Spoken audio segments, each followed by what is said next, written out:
Thursday morning, everybody. Sorry, it is not the opening of baseball here in Philadelphia, but it is still a great day. No matter what Ray Dunn says, it is a marvelous day. Thursday's the best day of the week.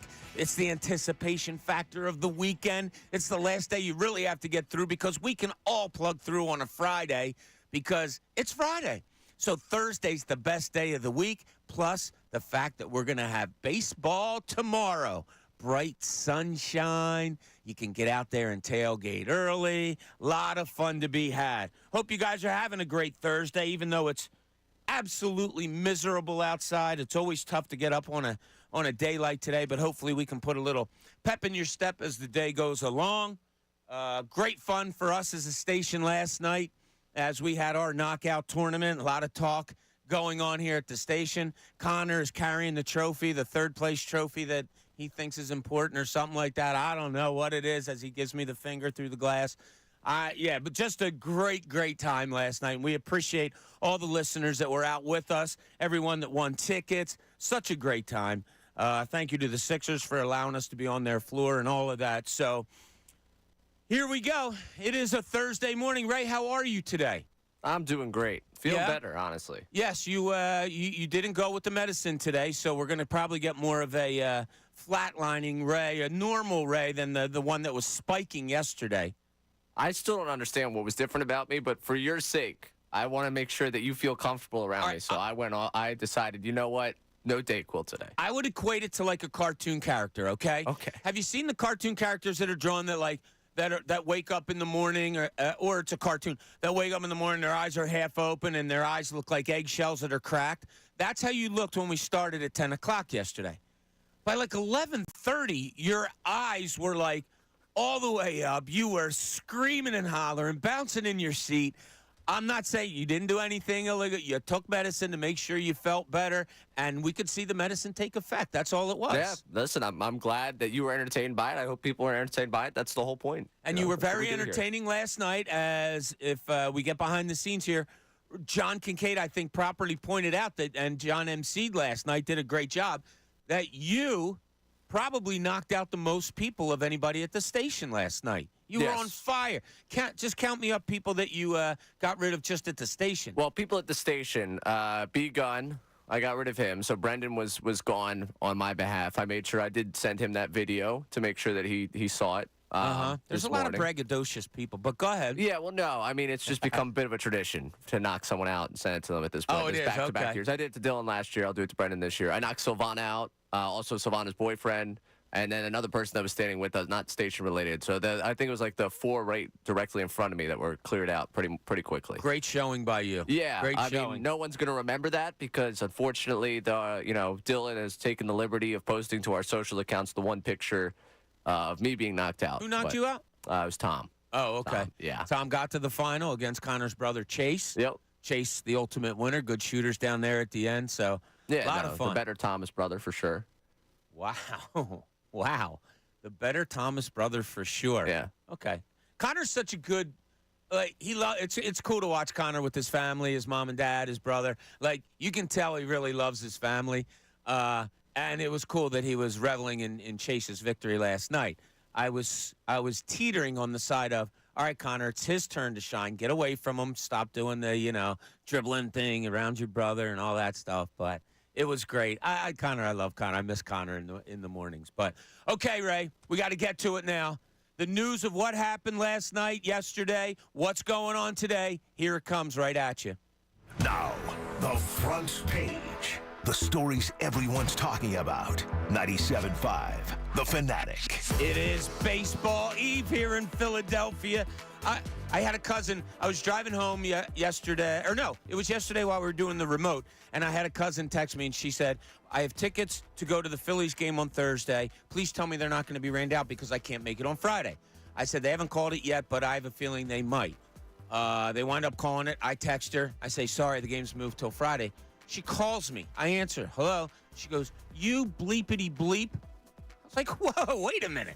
It wasn't my decision, but I think Major League Baseball made the right decision. 3:05 tomorrow. You got Zach Wheeler. You have Spencer Strider. The Braves, the Phillies, no better way to start the season. Sorry for the people that were inconvenienced by it. I truly am. And we talked to somebody yesterday out at Rally House in Fairless Hills. If you had plans to go today and you can't make it tomorrow, sorry. Hope you get it all worked out. But I just can't wait for tomorrow. Ray, I know you're a little bit bummed, but everybody out there, you can sit on your couch today, turn on the Dodgers game at 4 o'clock. You'll see sunshine. You'll see baseball. You'll see the team that everybody says is the best in it. So take a look at that. That'll get you through today until tomorrow. There's some predictions in the season preview that came out from the Inquirer today that I want to take a look at, and I want to ask you out there what your predictions may be on some things that they looked forward to. So we can get a look at that. We'll take a look at what some of the local writers think of the Phillies this season and what they're going to do. Sixers last night, tough loss. Not a very good way to close out a game, as we saw. Some things that we'll point out a little later. It's funny, I was sitting next to John, and there was an inbounds pass late in the game.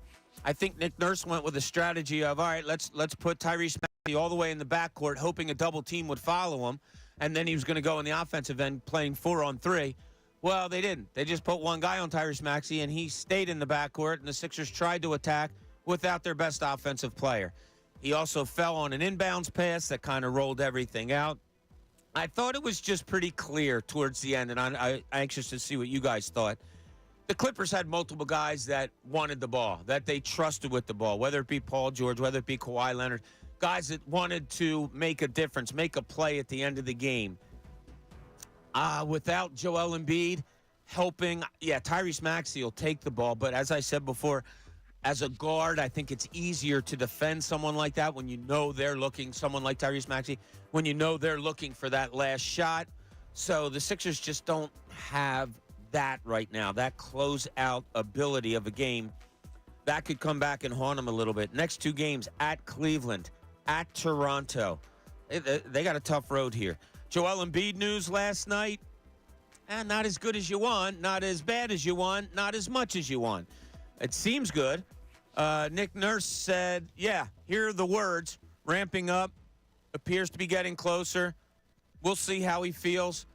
I think Nick Nurse, from what I got last night, what he said, now I wasn't there talking to him, so I'm just going off of a quote. I wonder if he's just, look, this is what I'm getting. I don't want to say frustrated, but I wonder if he's just being told the words that he's giving us, and that's it. That's all he knows. Maybe nothing more. Maybe just doesn't want to say anything more. We'll see how that plays off. It sure does look like it's leaning towards he's going to play some games. He's going to play some games before the playoffs begin. We had Jimmy Lynam on earlier this week, and Jimmy circled that, I want to say April 2nd, Ray, maybe Tuesday, April 2nd, Oklahoma City in here. That's where Jimmy Lynam circled, said don't be surprised if you see him there. Right after that, I think they go on a 3-game road trip. So that's just a weird, all right, hopefully you get him there, he feels good, then he can go on the road, maybe play 2 of those 3, something along those lines. We'll see how that all plays out. 9 games left for the Sixers. As of right now, they are the 8th seed, half a game behind the Miami Heat, 1.5 games behind the Pacers for 6. They're just going to be 7, 8, or 9. I don't even know if they're going to be able to climb up to the 6. 6, 7, or 8. I think it's a playing game. And we'll see how it plays out. Like I said yesterday, we've done the first round thing where they're expected to win. Then you get to the second round. Can you get past it? And they don't. Maybe something different's good. We'll see. We'll see how that all plays out. Flyers, they're at Montreal tonight. Must win. Montreal, team behind them in the standings, must win tonight. I want to take a look later in the show. You have also 9 games left with the Flyers. You're in a playoff push here. Who's the most important person in the organization for these final games leading into a playoff push? Player, GM, president, coach? Who do you have? Who's the most important player for this? Tonight, if you're a Flyers fan and you're hoping for those playoffs, you need the Capitals and you need the Red Wings to lose tonight. That would go a long way for the Flyers in their playoff push. They, after tonight in Montreal, host Chicago on Saturday, and then a huge game with the Islanders at home on Monday. I love that. I love to have a team that you're right there with come into your building late in the season. we've talked about all year long with the Flyers. You're looking to see who they are. All through the season, you're trying to build a foundation. John Tortorella, Danny Briere, Keith Jones, trying to figure out who are the players they like moving forward in this rebuild. I think you learn a lot about players at this time of the year, especially in the position where they are right now. 9 games left. We'll see how they play out. With the Eagles, I came in roaring on the Kincade and Salciunas show saying, no, everybody stay away from my island. I said it a few weeks ago that I was like, I don't know how he might have something up his sleeve that Hassan Reddick isn't out of here. National, everybody. No, it doesn't look good. I held out hope. I had a feeling something might happen. It looks like it might be getting closer. I don't know. Hassan Reddick might be staying here, whether he's happy or not. Oh, well, you got a contract, $15 million. You got to play. I'm sure some restructuring, something different will go on. I don't think it's just going to be play the last year of your contract and then you're free to do what you want. We'll see how that plays out, but it seems like a lot more people are saying he might be here. We want to throw some draft positions and names at you today and see what you think. So if you're Ray Dunn, or if you were sitting here with Ray Dunn, and I said, all right, Ray, offensive lineman, defensive lineman, his head immediately, it's like he has a weight on the top of it. It drifts right down to the table, head down in disgust. He does not want to see an offensive or a defensive lineman taken.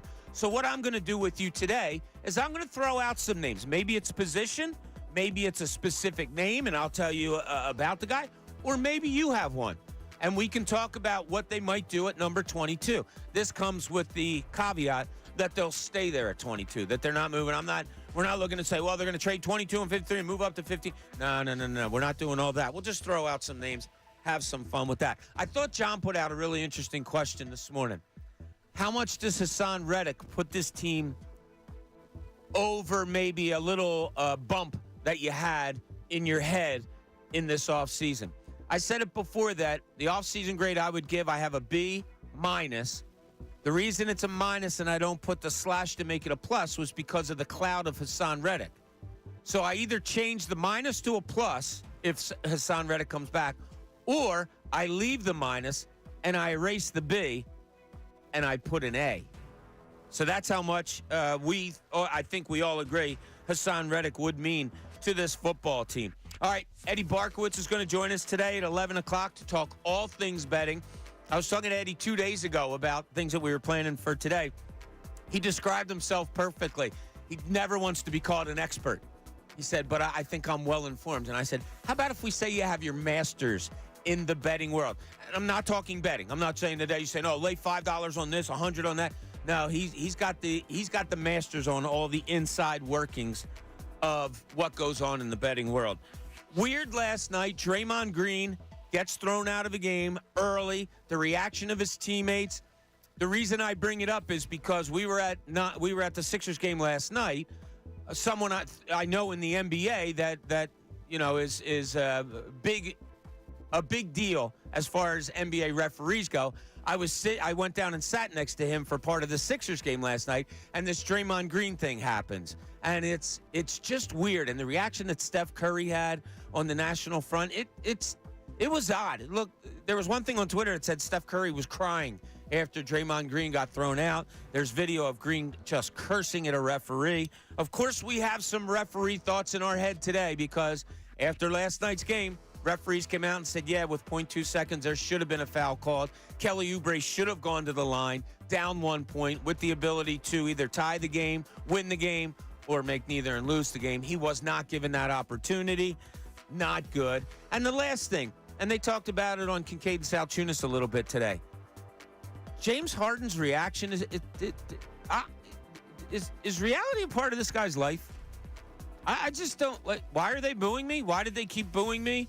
I'm really great for this team. I'm playing. I think this guy's playing a game that none of us want to play or care to play, and he thinks it's funny of, I am who I am, and, you can ask me who I am. I am. He's a weird dude. He's just a weird dude. I love his basketball game, but he is just a weird dude. So that's what we got on tap today. As I said, we're reaching out to a couple of Phillies people. They're awfully busy right now, but a Philly-heavy show today. Lots of fun. I think it was Connor who said, God, I hope it doesn't clear up later on today so that I'm sitting home going, God, why didn't they play today? I'm all right. I've already moved past it. You're not, Ray. No, I'm not past it at all. It's okay. This time tomorrow you'll be super amped. I know. I'm already super amped. I've been super amped for weeks now. I just want to play. I just want to see them play. All right. And all just put them out on the field. Guess what? No matter what, they're going to play 162. If you got to wait 48 hours, it's okay. You're not. You said earlier, nobody's going to remember that you knocked people out in knockout or whatever. Guess what? Come June, July, nobody's going to remember that the first game was delayed to Friday instead of Thursday. I hope Somebody not. brought it up about last year the other day, and I was like, oh, yeah, I forgot about that. And it was a beautiful day. Yeah, okay, but in this current moment, this is a great inconvenience on my life. It's an inconvenience? Yes. Why? Because I had blocked out today to watch baseball. Okay, no offense. What do you have tomorrow that is so important? It was also blocked out to make sure that I was able to watch some baseball. You're a strapper. You have a total full day tomorrow to watch baseball. You're totally okay with it. You have nothing on the schedule. No, but I'm for upset some that reason, it's not happening today. Just because you're a baby that you're This not is a getting what you microwave want society. today. Give me what I want right now. You're like that kid that couldn't. Oh wait, you promised me we could open presents on Christmas Eve. Now That's I have right. to wait until Today tomorrow is my morning. Christmas Eve. It is. I want the gift. No, all right. Now today's Christmas Eve. It's not your Christmas. They pushed it back a day. You're Yeah, okay. But I opened up gifts on Christmas Eve. You're okay. No, you're I'm gonna not. make it. I'm Yes. not okay. No, I want baseball, Bob. And we had a meeting scheduled for 4 o'clock today that we kind of canceled because we had to watch the game. Now we can have our meeting. If that doesn't make you feel better, I don't know what That's would. a great point. That's a great silver lining. Thank you, Bob. I appreciate that You one. are welcome. All right, not a great loss by the 76ers last night, as we talked about earlier. We can talk about refs and all that, but to me, and watching it and sitting next to John last night and taking in what was going on, it just became clear. And you hope that this would happen when a Joel Embiid is out. You hope that somebody would grab this team by the throat and say kind of like, all right, this is my team. This is my time. We know Tobias Harris should be the secondary guy after Tyrese Maxey. Kelly Oubre, campaign. They've tried to fill in the scoring, lack of scoring that they've had since Embiid's been out. And, yeah, if they can do it every once in a while, great. But last night it was kind of clear to me when they throw Tyrese Maxey in a backcourt and don't get him the ball. When he comes out and he's wide open on an inbounds pass and he trips and falls and the team falls apart. After that, they just don't have a multitude of guys. And I know Joel Embiid's number one. First and foremost, no question. But somebody's got to be able to step up. And I think it's Kelly Oubre who wants the ball most at the end and can get the ball most at the end. They're going to double team Tyrese Maxey. They're going to try to take the ball out of his hands. Somebody else at the end of a game without Joel Embiid is probably going to have to go and get it. I think Kelly Oubre is the only one that has the onions enough to go and do it. And it appeared that way last night. A shame he didn't get the foul called on him. A game that they needed. They needed that game last night. And it's. I told you, Ray, and I said it, that coming back from the West Coast is so tough. They overcame it. I mean, they were up 15 points. You're up 3 points late in the game, thinking, okay, you can put this away. I don't know. The feeling wasn't last night that, to me, that they were playing not to lose.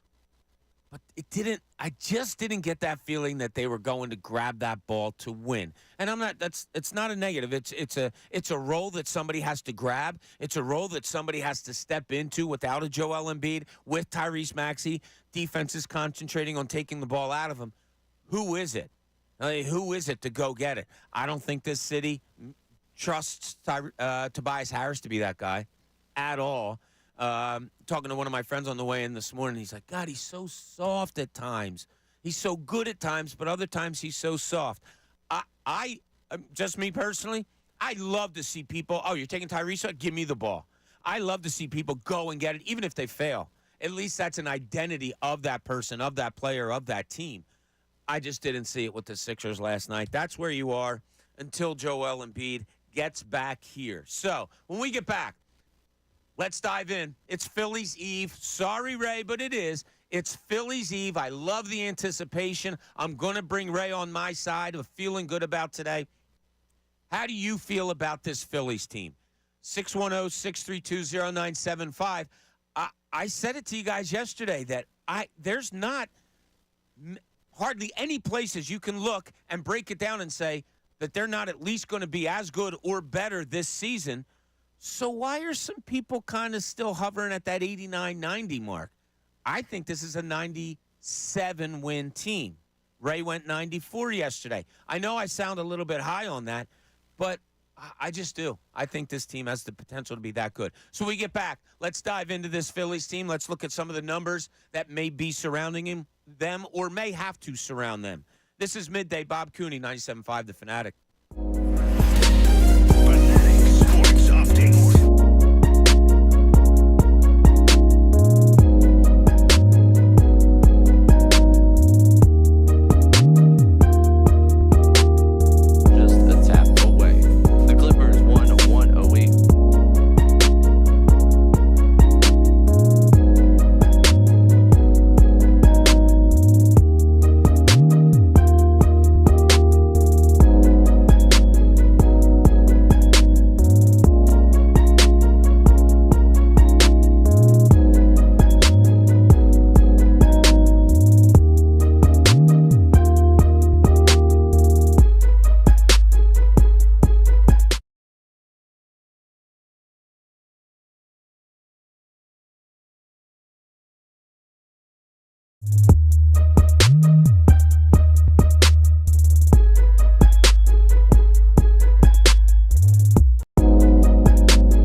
I think I made 4 of my 6 free throws.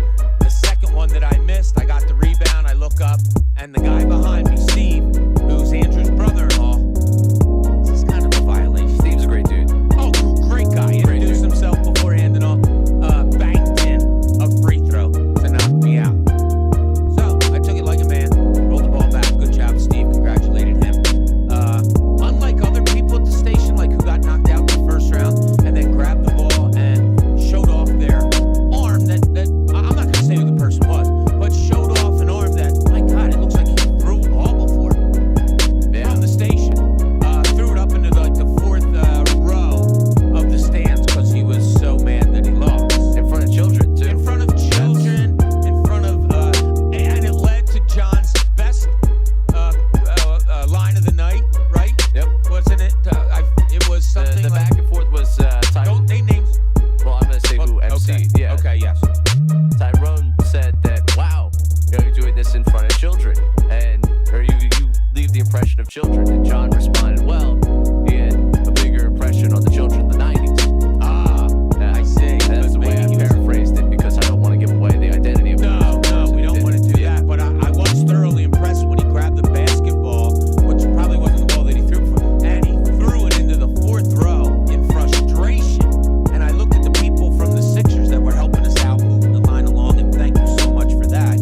They were like, wait, what? So then they had to get another ball, put it into action, and we had to chase down the one that was thrown in there. But It's funny because he's usually the one that says he doesn't care. that's right. Yeah, he's usually, oh, yeah, I don't, it doesn't bother me. So it was not to talk about me at all, but it was my first time playing in Knockout. A lot of fun, a lot of fun, and I'm glad I did it. Yeah, the competitive juices started flowing a little bit. I won't lie that I didn't get a few spots behind Connor because I wanted to knock his ass out as much as anybody, and a lot of people wanted to knock his ass out. But I'll give him his, his praise. He came in 3rd place overall. His brother was the winner, and a great job by Tom Alford getting into the finals and becoming the champion of Knockout. So the flexibility also goes to this show, Rick, because we announced earlier that Eddie Barkowitz would be on to talk all things betting at 11. We got a little change in the lineup, kind of like moving the Phillies from Thursday to Friday. We're going to have Larry Bowa on at 11 o'clock. Phillies great shortstop, Larry Bowa, one of my favorite players of all time of any sport growing up. He'll be on at 11 o'clock. Eddie said he's good to go at 12 o'clock today. So 11 o'clock, Larry Bowa will talk all things Philly. And then at 12 o'clock, we'll have Ed Barkowitz on. If you're into betting a little bit, and I think a lot of people are, especially with the legalization and all that, Eddie's insights are so cool. And it teaches you so much about betting, about the game of betting.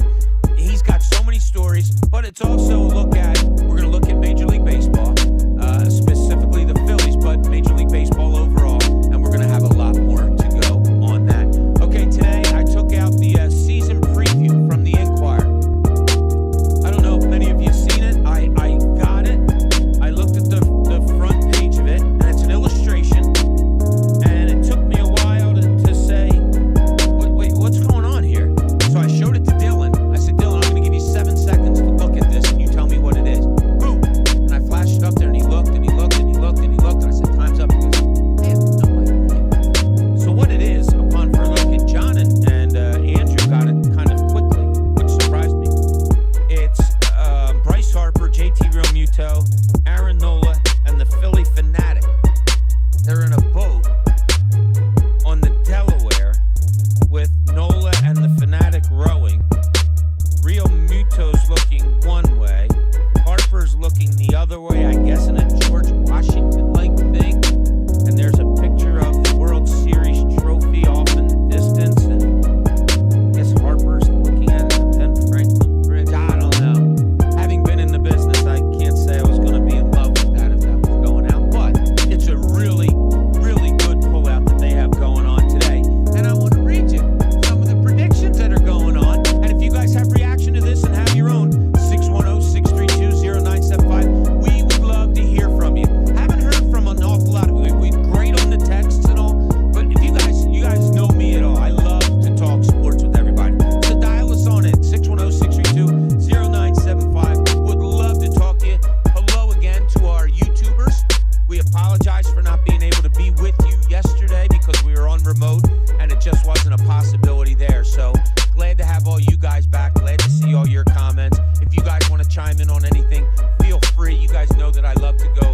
your comments all the time as much as I can, too. So, Ray, you and I did do some numbers earlier this week on the Phillies, specific things with players, with win totals. You, yesterday, predicted 94 wins. I went with 97 wins. I know it's a bit high. I know it sounds like, oh, there's the cockeyed optimist. No, I don't do that. I really think this team might win 97 games. So, let's go somewhere else. Who will win the National League East? All 5 writers from the Philadelphia Inquirer picked this team, Ray. Who do you think it is? The Atlanta Braves. That is correct. The Atlanta Braves picked by everybody. Are you on board with that? Because let me just say, John and Andrew had a great conversation comparing the two. And it's right there. And Matt Breen was on with us yesterday, and they referred to this, that Matt Breen said, yeah, I just think the Dodgers are better suited to win during the regular season. But come playoff time, I think the Phillies are better suited there. What they got into was, and it was cool, talking about starting pitching and all of that stuff and lineups. To me, it goes elsewhere. To me, it goes to the Braves know how to win in the regular season. The Braves, 100 win is the goal. They're very good at it. They know how to beat the Braves and the Marlins and the Nationals, teams that you face the most, and going on from there. Their goal is a 100-win team. John used the word concede. Oh, the Phillies why do people concede that they're just going to make the playoffs? The players aren't conceding. They want to win every game that they go out there to play. I think the fans are saying, well, if they don't win it all, it's okay because look what happened the last 2 years. I think the Phillies will be very, very tight in this division race, but I think I'm also going to go with the Braves to win it slightly. I think it's going to be a push down to the wire. You also in on the Braves winning it? Yeah, I'm in on the Braves winning. I think it's a wider gap for me than you, just because I have them at 94 wins, and I think the Braves win 100 again. I think the Braves are probably in the 99 to 101 range, so I probably would go 100 on the dot just to keep it even for everyone. I think they're going to be in it. Like, we're going to be talking about September baseball mattering in the sense of, can they catch them? What's it going to take? What's it going to take? But I think ultimately this Braves team, the way they're built, I think they're a deeper team for 162. I think what matters for the postseason and what we've seen over the last couple of years, and I think if you've heard me say it once, you've heard me say it a million times, is who started Game 3 in those series. The Braves have been able to set up their pitching, but ultimately it's come to Game 3, and they haven't had a pitcher out there that is built for that moment in that specific time. The Phillies have had Aaron Nola both those series go out there and pitch really well, and you forget about how well Aaron Nola pitched in those games because you've got the attaboy RCO or you've got the bat spike that, stick in your mind. It's offensive driven. But I think that's been the difference between the two teams in the postseason. In the regular season, they're deep enough to go win 100 games again. And they're built tremendously well to put themselves in the position that they want to be in. They can complain all they want about the extra days of rest. They want to be in the position that they're in every postseason. Yeah, and one thing, you labeled everything perfectly there, Ray. Tell me if you agree with this or not, or if I'm wrong. But also another big part of those playoffs, you mentioned how the pitching was lined up and all that. I think the job that Rob Thompson has done managing against the Braves specifically in the playoffs has played a huge part of it, right? I mean, we know of big plays. Rojas, big play on Acuna making that catch. So many. The play by Trey Turner to turn that double play. So many big plays, big hits, bat spikes, all of that. But is Rob Thompson right up there as far as the decisions he made that helped them, or is that just, I don't know, how do you view that? I mean, we went into that series last year with, Strider's been untouchable this year. And, okay, game one, how do you counter Strider on the other side? Well, you hope to get up early, and as soon as you get up, you get as aggressive as possible. And I think the way they managed Ranger Suarez in that first game, it was a masterclass. I mean, that was a masterclass of managing. You might not agree with the way that it went. I know people were, he's going to the bullpen already, and, you held your breath, and people freaked out about it. And even I looked up at the screen like, wow, that was a quick hook. For someone that expected a quick hook, that was a pretty quick hook. It worked to an incredible, incredible degree in that game. It did. And that's what's going to happen when you have a manager that puts themselves out there to do. I feel like when you do something like that and it's, oh, my God, what are you doing? And it works. It's just Okay. When you do something like that, Zach Wheeler, game 6, oh my God, what are you doing? It didn't work. It's a talking point for a long, long time. You do something, Chancey, that's successful, I don't want to say expected, but people forget about the chance you took there because it worked. It more sticks out when it doesn't work. That's what sports is. And that's the tough part of being a manager, a coach, wherever you are, in whatever profession you are. So a lot more numbers that we want to go through with your Philadelphia Phillies for this season. There is a projection list in the pullout today, a projection of what each player on the Phillies is looking to do, or they see them doing this season. I got to tell you, it's a little disappointing. You look at the numbers, and I'll throw them out there to you. It looks a little disappointing. I think they're well below, in a lot of cases, what we think is going to happen with individuals with this Phillies team. When we get back, all that and more, don't forget, 11 o'clock, Larry Bowa. 12 o'clock, we're going to have Ed Barkowitz talking about betting. Phillies an awful lot today. Going to have fun with it. This is Midday Show. Bob Cooney, 97.5 The Fanatic. Kincade and Salciunas. Hashtag Bronny for Bron. Oh, jeez. I don't care if it's first overall pick. I want LeBron James here because I know if you draft Bronny, you probably get LeBron. And if you get LeBron, you have a chance at winning an NBA title. John Kincade, Andrew Salciunas. Is this going to be our first familial dispute? Because It could be. Bronny James has no reason to be anywhere near an NBA court. I don't care. Weekday mornings, 6 to 10. 97.5 The Fanatic. This is the time of year to enjoy life, so stop letting that pain in your joints keep you from doing what you want to do this spring. Call QC Kinetics now. QC Kinetics is the nation's leader in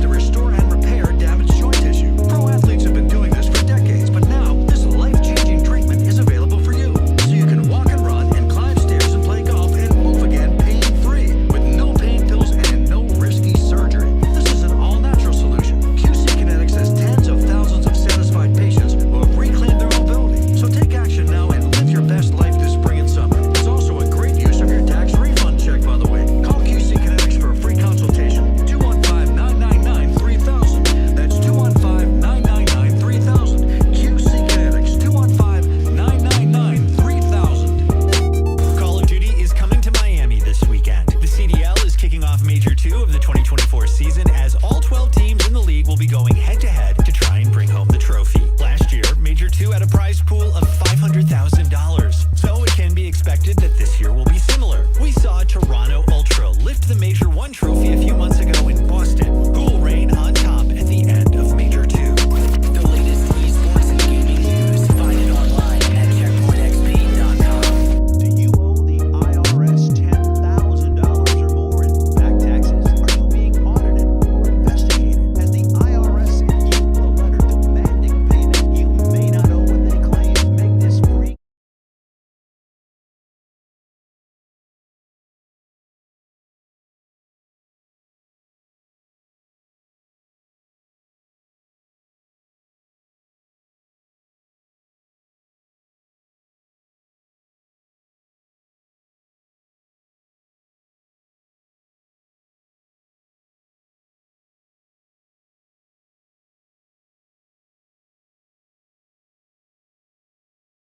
All new inventory and brand new designs. And you know what, guys? This is your chance to save hundreds, maybe even thousands on the ring of her dreams. Just head to Family Company Jewelers on Route 70 in Lawrence, New Jersey for the Viraggio Bridal Show, April 25th to the 27th. That's Family Company Jewelers, South Jersey's time destination. Progressive presents good news, bad news, dumb news, and great news. Good news. A letter in your mailbox says you can save money bundling your home and auto insurance with Progressive. Bad news. You saw it after your teenager backed the car into the mailbox. Dumb news. A new mailbox, basically a box on a stick, costs up to $400. Great news. You decide to see if you could save money bundling at Progressive.com and go with paperless mail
Fanatic and 97.5thefanatic.com.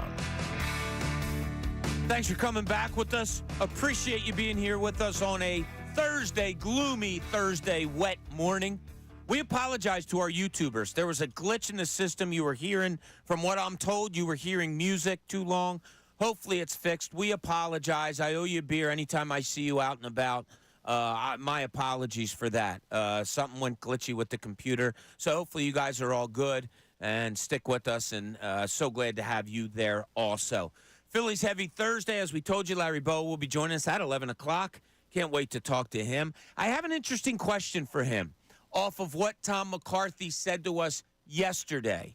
And it's about a carryover from how you felt about last season. Can you carry it over to the next season? Larry Bowa, for a lot of you who don't know, Larry was a player, a phenomenal all-star player, shortstop for the Phillies back in the 70s and 80s. They had a lot of really good teams in the 70s and had a lot of bad outcomes. Black Friday, all of that. So I'm anxious to ask Larry, when you had that disappointment, did it help you carry over into a next year to make it better for you, to maybe give you some sort of push that next season to get over the hump? Because that's where these Phillies are right now. You surprisingly made a World Series 2 years ago. Okay, we were all right with that, even though you got no hit. And then last year you get to the NLCS, and NLCS, and it is just still head-scratching how they wound up losing that to the Arizona Diamondbacks. There is a headline today in the preview, Ray, and I want to talk to you about this, and Spanky, I'll get to you in 1 second. The headline is, all aboard for a World Series run. Okay, cool. I can get that. The subhead is, anything less would be a letdown. So it's like, here's the fun, but if it doesn't happen, it's a letdown. Does that put it perfectly in your mind? On this date right now, like where I'm sitting here with expectations for the season, yes, 100%. That's just the way you feel about it with a team that's in a championship window. You know, my expectation is a World Series run, and anything less is a letdown from what you expect. It's funny because I've been knocking this question around in my head of like how I kind of rectified last October, because I'm texting, a couple of friends I'm going to the game with Saturday. I went to the game where they beat the Braves. Or no, I went to the game, sorry, beat the Marlins with them. I was texting another friend that I went to the game where they beat the Braves. But just people that I celebrated with last October as they were winning, as, they started to make their way through October. And my roommate, I went to game 2 with the Diamondback series, and we were talking about it. And all of us are trying to come up with the real feeling of how you feel moving past that, because you have the great memories of those wins, but ultimately the run left you so disappointed and with a bad taste in your mouth. And I think in this moment today, when I look at this season, yeah, it's a World Series run or I'm going to be let down. But I think the ride that you go on throughout it, you gotta find the enjoyment in it, because again, how difficult it is to win a title. But if you want to just place expectation on a season, yeah, if you don't have a World Series run, I think you're let down by where this team's at, the money they've spent, and where their core is at in their prime. Yeah, is that your expectation out there? Is it World Series or bust? Because a lot of people feel that way. I'll get into it more about where we expect this Phillies season to end, whether it's on Broad Street, whether it's a disappointment like last year, whether it's a satisfying run to a World Series, 7 games, you lose to a better team. Okay, so be it. I thought it was an interesting headline on there. So we have a lot of Phillies talk coming up. I am so excited for the baseball season to start. I'm more excited this year than I was last year, and I think I can directly relate it to Bryce Harper's healthy. Bryce Harper's in the starting lineup. We had a couple of guests this week that said, yeah, as far as MVP goes, I'm going to start with Bryce Harper and go down the line there. Also, a disappointing loss by your 76ers last night, and that's what Spanky wants to talk about. Spanky, you're on 97.5 The Fanatic. What's up, Spank? What's up, Bob? I'm kind of torn right now. So, on one hand, I've been paying attention to this team, and I love this team, right? I love the Sixers, but what bothers me is that I kind of torn of, like, they're going to probably be in the play-in tournament, right, as we stand right now, right? Right. All right. So I'm kind of wondering, should we just sit Joe down and just chalk this season, or is it worth him even coming back? Because what bothers me is that I love Maxey. I didn't think Maxey was going to be able to carry them. He's not ready to carry this team when your man go down. I agree. Just not, all right? And Oubre, God bless his heart. I love his tenacity. I love his attitude. At least he's trying. I'm really concerned at the fact is that Tobias didn't step his game up. And you already know it's a foregone conclusion that this guy, he's gone. I actually met him a couple months ago. He came to my store with his lady, and this is when they was doing good. This is right before Embiid went down. I told him I was proud of them. All right, so Spank, let me go back to something that you said earlier, though, and you said, should they just shelve Embiid and move on? Why? You only have a little bit of time left with Embiid. What, 3 to 5 years at most, maybe? If he's healthy to play, I'll put the question to you this way: can they advance in the playoffs without him? No. Can they advance in the playoffs with him? Yeah. Well, then you play him. All right, so I've been reading a lot, right? Because I haven't really watched him a lot since he went down, but I've been reading a lot that he come back, he's the X factor. They probably the scariest team in the playoffs when he come back, the scariest low seed, which is true. Yeah, it is true. It's exactly true. Thanks, Spank. I appreciate it. Sorry about that, buddy, but we're up against it. Yeah, I it's pretty simple. Sometimes we overthink sports. Sometimes it's simple. It's the KISS thing, right? Keep it simple, stupid. Do you have a chance without Joel Embiid to win a play-in game? Sure. Do you have a chance to beat the Celtics or the Bucks if you don't have Joel Embiid? No. Do you have a chance with him? Yes. Well, if he's healthy, why wouldn't you play him? I mean, if he's healthy enough to go, why wouldn't you? And look, I'm not looking at it as he's some kind of a robot like, I don't care if I beat him down, get him out there because – no, if he's healthy, that's what his job is. It's to go out there and play basketball. Save him for what? I mean, if he plays 7 games or hopefully a whole lot more in these playoffs, does that affect next year? Does that affect what's going to happen when he steps on the court in September for training camp? No. Sorry. If Joel Embiid, who may very well have been the best player by far in the NBA when he got hurt, if he's healthy to play, it's unfair to him to not play him. It's unfair to the organization. It's unfair to his teammates. And my God, it's unfair to you fans not to be able to watch him try to carry this team to a different place. Don't let past history get in your head. Forget it. Every season is unique. Every season is I don't care if every season you go out and lose in the second round and you say, yep, same thing, it is again. Okay, but you can't guarantee me that. I can guarantee you that if Embiid doesn't play, they're not going anywhere. I can't guarantee that if he is playing and he can get to where he was before he got hurt, that they can't maybe surprise some people and win maybe a first round against a Boston or a Milwaukee and then keep going. Because who did we have on? Somebody said that you put him in the lineup, man, nobody wants to play that team because that's how scary Joel Embiid is on the basketball floor anymore. And you don't know what kind of team is around him because we haven't seen him with these guys. Okay, when we get back, 11 o'clock, Larry Bowa, former shortstop, number 10 for your Philadelphia Phillies. A lot of great insight from him. We'll check out what he thinks is going to go on this season. This is Middays, Bob Cooney, 97.5, The Fanatic. Fanatic Sports Update. Controversial call dooms the Sixers. I'm Ray Dunn. This update is brought to you by Summit Racing Equipment. Shop summitracing.com to keep your truck rolling right. Use promo code RADIO for $10 off an order of $100 or more.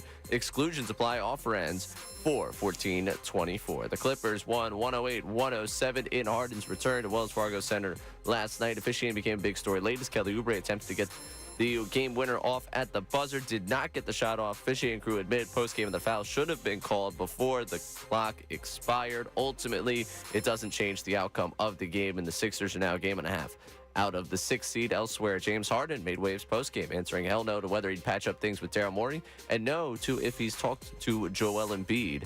in recent months. The Flyers hit the ice again tonight. They're in Montreal tonight to face the Canadiens as the schedule lightens up after a tough stretch of 7 games. They'll enter tonight a point up on the Capitals for 3rd place in the Metropolitan Division. Puck drop is at 7 o'clock. You can hear the game right here on 97.5 The Fanatic. And Phillies opening day is now tomorrow. Phillies and Braves at 3:05 at Citizens Bank Park. Spencer Strider versus Zach Wheeler on the mound to open up the season. And who better to open up the season with or talk about that open the season with than Larry Bowa, who joins us next at 11. I'm Ray Dunn. Breaking sports news all day, every day is here. 97.5 The Fanatic and 97.5thefanatic.com. The Eagles. You can get your Birds fix every day. The offense should be better for multiple reasons. We don't think they're going to collapse. We think Jalen Hurts will play better than he did last year. And we do think Kellen Moore is a big factor when it comes to that. Insight you need to hear.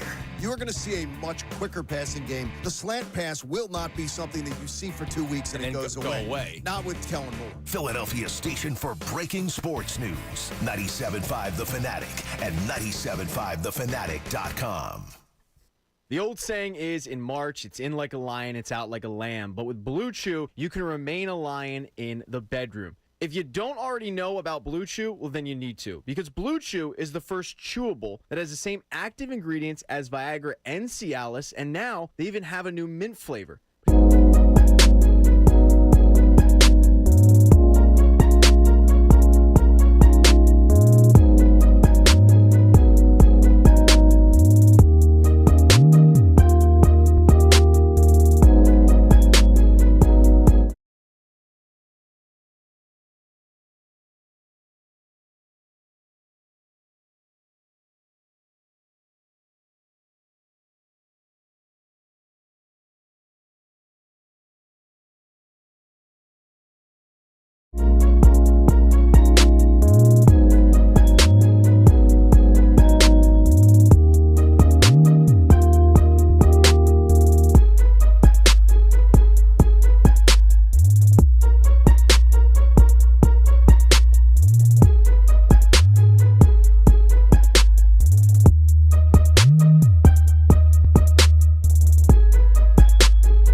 Now, more with Bob Cooney, 97.5 The Fanatic and 97.5thefanatic.com. Welcome back, Baseball Eve. Phillies go tomorrow, 3 o'clock on what's going to be a bright, sunny day down at Citizens Bank Park. And here with us on the Comcast Business Hotline, former Philly great, Philly manager, Philly all-time legend, Larry Bowa joining us here. Larry, how are you today? I'm doing good. Thank you. Thanks so much for joining us. Really appreciate it. I have a small little Larry Bowa story. As I started this show last week, Larry, and as I have guests on, because I've been in this profession for a long time, former writer. When you were a manager, I believe you were out in Houston. I didn't really look this up before I had you on. I believe you were out in Houston. You guys won all 3 games, if I'm not mistaken, one year. Might have been your first year. Yeah, it could have been. I mean, I'm trying to think back then. But. You came back to your house, and there was a group of kids there to welcome you, friends of your daughters. Well, the Daily News sent me out to do a story on it. So you and I sat in your kitchen, and you were so funny. You're like, you want a beer? And you're like, what the hell's going on here? And I said, we're starving for wins, Larry, starving for wins. Good times. I remember that. Yeah, good times, good times. So I want to ask you, when you were a player, and I'm equating it to this team also. I was a huge follower of the Phillies when you were a player. I used to imitate your batting stance all the time from the left side, right side of the plate. But you guys had a lot of disappointment in those 70 seasons, in those 1970 seasons, where you're winning a ton of games, but just couldn't get past like the Dodgers or the Reds, whoever it may have been. This team, Tom McCarthy brought it up yesterday, the disappointment of last year losing to Arizona. Is that something that they can carry over, Larry, to this year and use as kind of motivation? Yeah, I really believe that can happen. I mean, you're right. In the mid-'70s, we had real good teams. We won a lot of games. And whether it would be a pitch or an umpire or a broken bat single, whatever, in all fairness, the 2 teams we kept playing were Cincinnati and the Dodgers, who were 2 outstanding teams. But, after a while, that taste stays in your mouth, and the window of opportunity doesn't stay open a long time. People might think it will, but I look at our team right now, and the window's still open. There's no question about that. But we got a lot of guys starting in their 30s now. Some are 32, 33, 34 years old. And even though they're in great shape and everything, it's important that we get this thing done. And last year was very disappointing for me, working with the club and being around them all year. The year before, and I take my hat off to Houston, but last year, nothing against Arizona. They have some very good athletes on that team. But to only have to come home and win 1 game out of the next 2 at our ballpark was very disappointing that we didn't get it done. So, yes, there is a taste in their mouths. It's not a good taste. And they know the opportunity is still there. They know they have a very good team. But they also know that there's a lot of competition, obviously, with the Braves in our division. The Dodgers, who went out and spent big-time money this past winter. So, the journey's going to be tough, but we have all the ingredients in our lineup from top to bottom to get this thing done. So, Larry, as an advisor, and you look at these guys, as you said, veteran team, window is still wide open. And I'm not faulting the approach maybe that they had the last 2 years. Is there a different approach as an advisor that maybe you would like to see for this regular season? Well, obviously, we would like them to get out of the gate good. I've looked at the schedule, and there's no such thing as easy games in baseball. I don't care if a team's 0-12, you're playing them. But our first month is very favorable as far as playing teams that have not been involved in playoffs lately. And the last 2 years, it's been different. We've had a very tough schedule early and an easy schedule late, and we were able to get out of the doldrums that we dug ourselves into. This year, the schedule seems to be easier early, and I looked at it late, and it's going to be more difficult. So it's going to be important, in my opinion, that we get out of the gate good. Like I said, there's no easy games, but we're playing some teams that have not been involved in playoffs in a while. I love that has been approached, that it's not just something quiet. Players have talked about it. You talk about it. Rob Thompson's talked about it. A quick start is so essential for this team to get out there. Not only that you're playing the Braves for the first 3 games, but, yeah, you're right, that first month of the season, a lot of home games there. What's the most important thing, do you think, getting out to that hot start that you talk about? Well, I think us being able to stay healthy, I think that's important, especially our pitching staff. I mean, we got a guy down right now, Walker, but Turnbull's had a good spring. I like our 5 starters. I like our first 4. And if Turnbull does good and Ty Walker comes back, we can put our rotation up with anybody. The thing that bothers me the last couple of years, we've had to chase all year. And even regardless, we got by the Braves in the playoffs. It wears you out to chase all year. And I would rather teams chase us than we chase them. But if we get in the playoffs, which I would be very disappointed if we don't, our first 3 pitchers in the rotation can match up with anybody. I mean, the way Rangers been throwing in spring training, of course, we have Wheels and Nola. And our bullpen, we have a lot of power arms down there. But we got to stay healthy pitching-wise. I think we have enough depth in the everyday lineup to succumb some injuries, but pitching-wise is going to be very important. And we've been very lucky, I will say this, the last couple of years. Major injuries have not been really part of our ball club. Harp last year, obviously, coming off of Tommy John. But other than that, we've been relatively healthy. Larry Bowa on the Comcast Business Hotline. Larry, last year, defensively, I have come out and said I am not worried about Trey Turner. I just see enough athleticism. I see big plays made. That might not be what you see being a unbelievably great shortstop in your career. What did you see from him last year? What did you see maybe was the problem with all the errors? I just thought maybe the big contract and everything, he was putting a lot of pressure on himself. Having an unbelievable World Baseball Classic series, that wears you out a little bit too. You're playing playoff games every day in February and March, and I think it took its toll on a couple guys. I do think watching him this spring training, Bobby Dickerson, who I think is an outstanding infield instructor, worked with him a lot. I see a big improvement as far as his concentration level at shortstop. He's relaxed a lot more. He knows that he doesn't have to live up to that contract as far as, I'm putting pressure on myself, because I think he did more than enough the second half of the season. I expect big things from him, both defensively and offensively.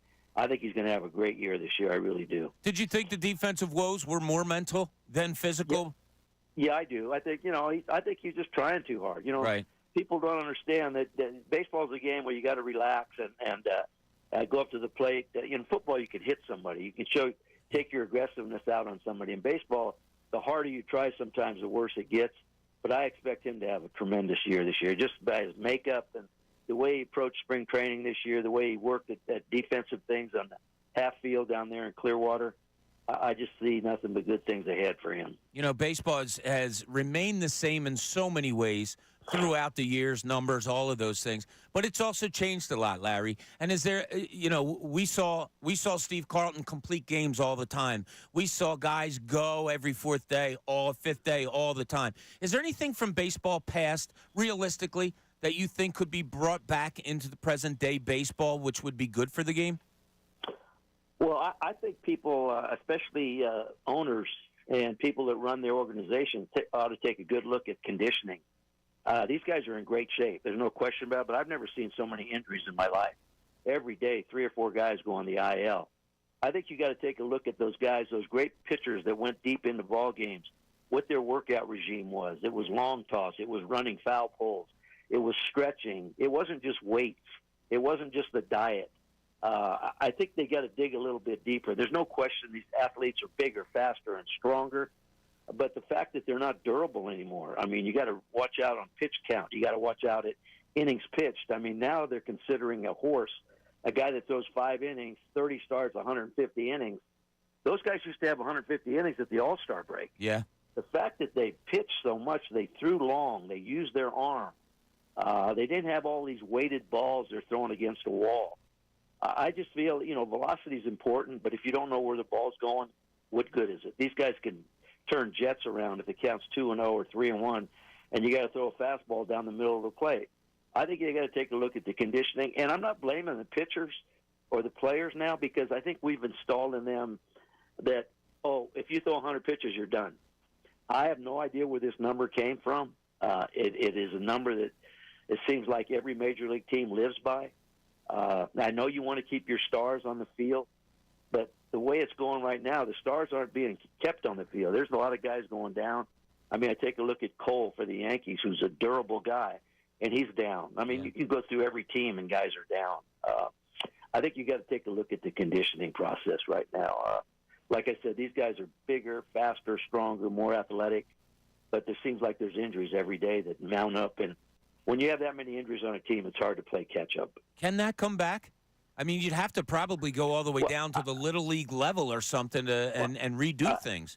I got to think that these owners, not only are they very wealthy, but I think they're very intelligent. They got to look back and say, why weren't there this many injuries back in the day? I'm not using just me. I'll even go before me. I just think that I know it's a grueling schedule, and now we're on a 5-man rotation. I could see this thing progressing to be a 6-man rotation pretty soon in all of baseball, because we are cautious of guys not going down and everything. But I think they got to take a good hard look at the conditioning process. Yeah, I miss those days of just counting on a pitcher to go out there. And you know what? This Phillies team's lucky enough, in Wheeler, in Nola, they have inning eaters right there at the top of the rotation. I'd like to see that more. We do. And I really believe if Ranger, if he didn't, let me tell you something. I watched this guy in spring training. He had an outstanding spring, and it looks like he's healthy 100%. This guy can give you innings also. And you get 3 guys at the top of that rotation that can give you innings. I'm talking at least 7 innings, if 6 plus 7 innings. It'll be so much easier on your bullpen. It's hard to go to the bullpen every night and try to get 12 outs. Somebody's going to mess up. It's just hard to put 4 relievers in from the 5th inning on for them all to do well. If we can narrow it down to using 1 or 2 relievers, then by July, your relievers are still going to be fresh and strong, as opposed to you start using them in April, because I guarantee in April, you're not going to see a lot of pitchers go more than 5 innings. Yeah. The fact that spring training is ended, guys aren't stretched out the way they'd like to be, the weather being on the East Coast, it's cold, it's windy, it's damp.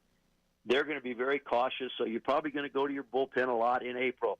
But you're going to need those guys like you mentioned, Wheels and Nola and Suarez, eventually to get in there and go deep so we can rest that bullpen and be strong going down the stretch this year. Larry, coming out of Clearwater this year with this team, what's the most rock-solid element you feel like when you come out of spring training? And then maybe what's a little something that, I don't want to say you're concerned about, but you have your eye on that needs to stay at a level that you need?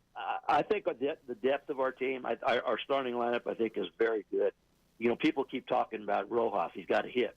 Well, if we're worried about Rojas hitting with our lineup, we're in trouble, because he's probably going to hit 9. Rojas hit over 300 until August last year, and the runs that he saves in center field is unbelievable. So I like our lineup. Depth-wise, I'm talking about 1 through 9. I'll take our lineup over the Braves. I'll take our lineup over the Dodgers. I think the key thing right now is our bullpen has been a little shaky in spring training, and I don't put a lot of salt into spring training. I just guys, the adrenaline's not up. They come in some games in the 6th inning, pitch an inning. They're facing minor leaguers. I just don't think the concentration level's up. The arms are definitely there. Right now, it sounds like Rob's going to go with a committee for closer, the matchups. So we have the arms down there, but if I had something to maybe be a little concerned about, maybe it would be the bullpen. But I'm really not that concerned. I don't really take spring training stats really to heart that much, because I've seen too many guys have great springs, and then once the season starts, they fall by the wayside. I've also seen guys have brutal springs, and then when the season starts, they do what they're supposed to do. So, but if I had a little concern, maybe the bullpen a little bit. Okay. All right, I'm going to finish this with a trivia question for you. The other day, the Dodgers threw up back-to-back-to-back MVPs in their lineup. Ohtani, Freeman, and Betts hit back-to-back-to-back, 3 MVPs. In the early 1980s, the Phillies did the same thing, had 3 MVPs hit back-to-back-to-back. Can you name who they were? And I don't think you were on this team. I wasn't on this team, but I'm going to go Rose, Perez, and Morgan. I think it was Rose, Morgan, and Schmidt. Okay. Yeah, so you're right there. Okay. Yeah, Tony Perez, what came on that 1983. I don't know how I left out Schmitty. Yeah. That's the greatest of all time. Yeah, he was pretty good. 10-20. Yeah, he was. That was a great infield. 10-20, 30, you, Cash, and Schmidt. And who was at first base over there? Well, Richie Hebner was. Oh, number 3, Richie Hebner. Tommy Hutton did a little action with you. Didn't we have Dick Allen there in the middle? Dick Allen came in '76, right? Wore the white cleats. Yeah. Right. Yeah. Those were my. We had a real good team. And like I said, I like this team right now. I would be very disappointed. I'm not even thinking of playoffs because I don't want to get the cart before the horse. But if we stay healthy, I would be very disappointed if we aren't playing for that ring at the end. But again, it's a long season. A lot of things can happen. Teams that aren't expected to win all of a sudden have a good year. Teams that are expected to win don't do what they're supposed to. But right now, I feel real good about this ball club, pitching-wise, top to bottom, the lineup, the bullpen. I don't see too many flaws in this lineup right now. And after these first 3 games with Atlanta, if you look at our schedule, again, no easy games. I respect everybody that puts on a uniform, but we are playing some teams that we should be able to take care of business here. Love the optimism, and I totally agree with you. Larry, thanks so much for joining us on late notice. We appreciate it, and we will be in touch with you throughout the season. All right, you guys have a good one, and we're looking forward to tomorrow for the first of many wins for the Fighting Phils this year. Love it. Thanks, Larry. Really appreciate you. Larry Bowa on the Comcast Business Hotline. Always fun to talk to a guy who you covered a little bit, who you watched as a kid, all of those things. But, yeah, I had to bring up that story, Ray, that did I tell you that story before? No, I never heard that story before. I'm in the Daily News. I'm working in the office one day, and we get a phone call in, and somebody asked me to talk to the kid on the other line. I'm like, hey, what's up? He goes, hey, I'm from, I don't know where Larry's daughter went. I don't remember the high school. I apologize. And he said, yeah, the Phillies are 3-0. When the team gets home tonight, we're going to flood their house and, where he lived, and we're going to have like a pep rally for him and stuff like that. We'd love for the Daily News to come out and cover it. And I was like, all right, man, give me your number, whatever. I go into my sports editor, the great Mike Rathett. I say, hey, Mike, here's something fun. What do you think? He's like, yeah, get out there and cover it. I was like, all right, cool. So I drive out to Larry's house, and there's a bunch of kids there, and they're having fun, what high school kids do. And so I talked to some of them and all that, and I knock on the door, and Larry's wife at the time answers. She's like, yeah, Bob, come on in. So I go in, and we sit there, and Larry pulls up, and the kids go nuts, and Larry was so nice to him and stuff like that. And you can hear it in Larry's voice. He is one of the most intense professional athletes that I have ever seen, covered, watched, anything. And to this day is still the same. So he gets out of the car, and he's like, yeah. And I'm looking at him, and I'm thinking, man, he just wants to get ready for that next game, as appreciative as he was. So, yeah, he came into the house, and he's like, what the hell are you doing here?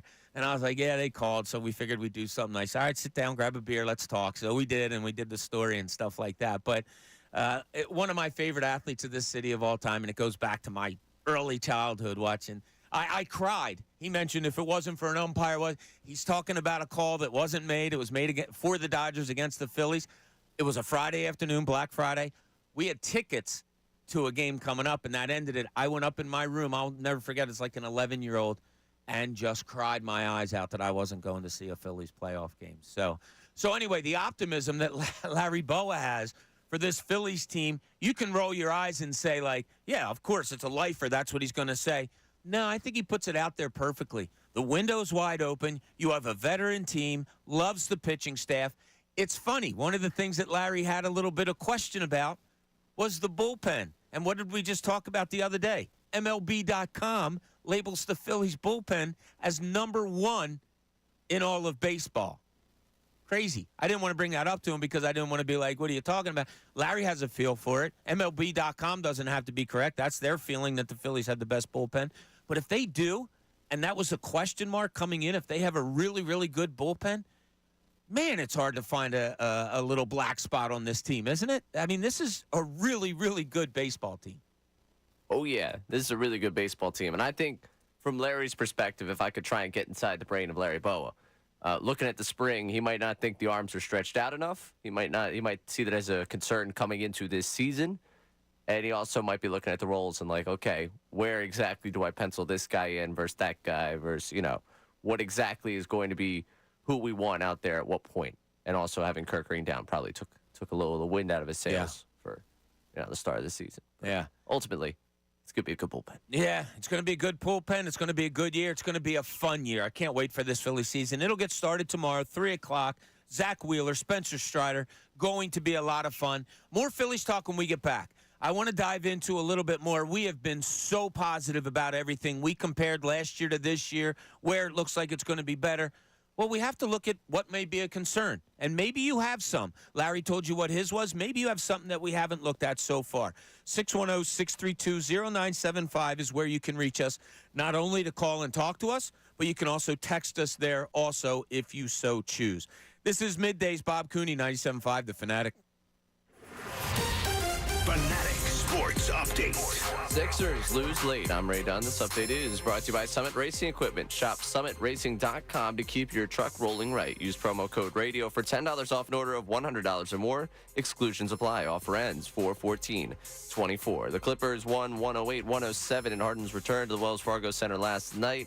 Officiating became a big story late as Kelly Oubre attempted to get a game-winning shot off at the buzzer. Did not get it off, but the officiating crew admitted post-game that the foul should have been called on the play, which would have gave Oubre 2 free throws to potentially win the game. Ultimately, that doesn't change the outcome of the game, though, and 76ers now a game and a half out of the 6th seed. Elsewhere, James Harden, after the game, had a couple of things to say, saying hell no as to whether or not he would patch up his relationship with Daryl Morey, and saying he hasn't spoke to Joel Embiid. The Flyers hit the ice again tonight. They're up Montreal.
Okay, Ray made a face at that one.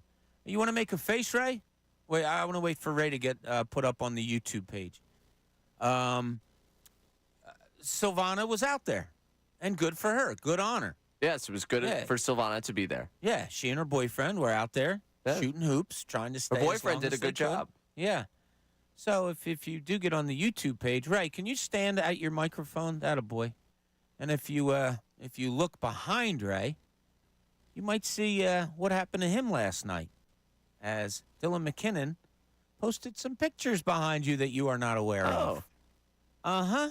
That is Ray on the floor. That's pretty good. In disgust. That's pretty good. After Tom Alvord got rid of him. How many people were probably still left when you were there? About 20? If that many? 15, no, 20? Yeah, less than that. We were probably like the 15 range, I think, at that point. Yeah. Yeah. I think when I got knocked out, it was somewhere in the 35, 40 range, maybe a little higher, somewhere like higher, that. yeah, but Yeah. But it's such a fun time. Yeah, it was a great time. Yeah, again, I'm kind of disappointed this picture is going to be what defines that. But again, I'm out there to entertain people, and you know what? This entertains people. People are entertained. We were entertained by you. You were great last night. It was great. Your parents came out to watch you. Yeah. Good to see. I always love seeing your parents. They're so nice. Great. It was a lot of fun to hang out with them last night. They are awesome. So good night. And another person that we shared last night with, Karate Mark, one of my favorite people in the world. Mark, what's up, buddy? How you doing today? What's up, fellas? First, I'd like to thank you guys, everybody at the Fanatic, for the opportunity last night to step on the Sixers court. It's my absolute favorite place in Philadelphia, and just getting to touch my feet out there is a huge, huge opportunity for me. So thank you guys, everyone Fanatic. That was an amazing time. Thank you. Thank you for coming out. Thank you for always listening and being the supporter and the friend, more importantly, that you and Alicia are to this station. We appreciate you. We love you. Good time last night, wasn't it? How early? I can see it in my mind, you getting knocked out. How early, late was it for you?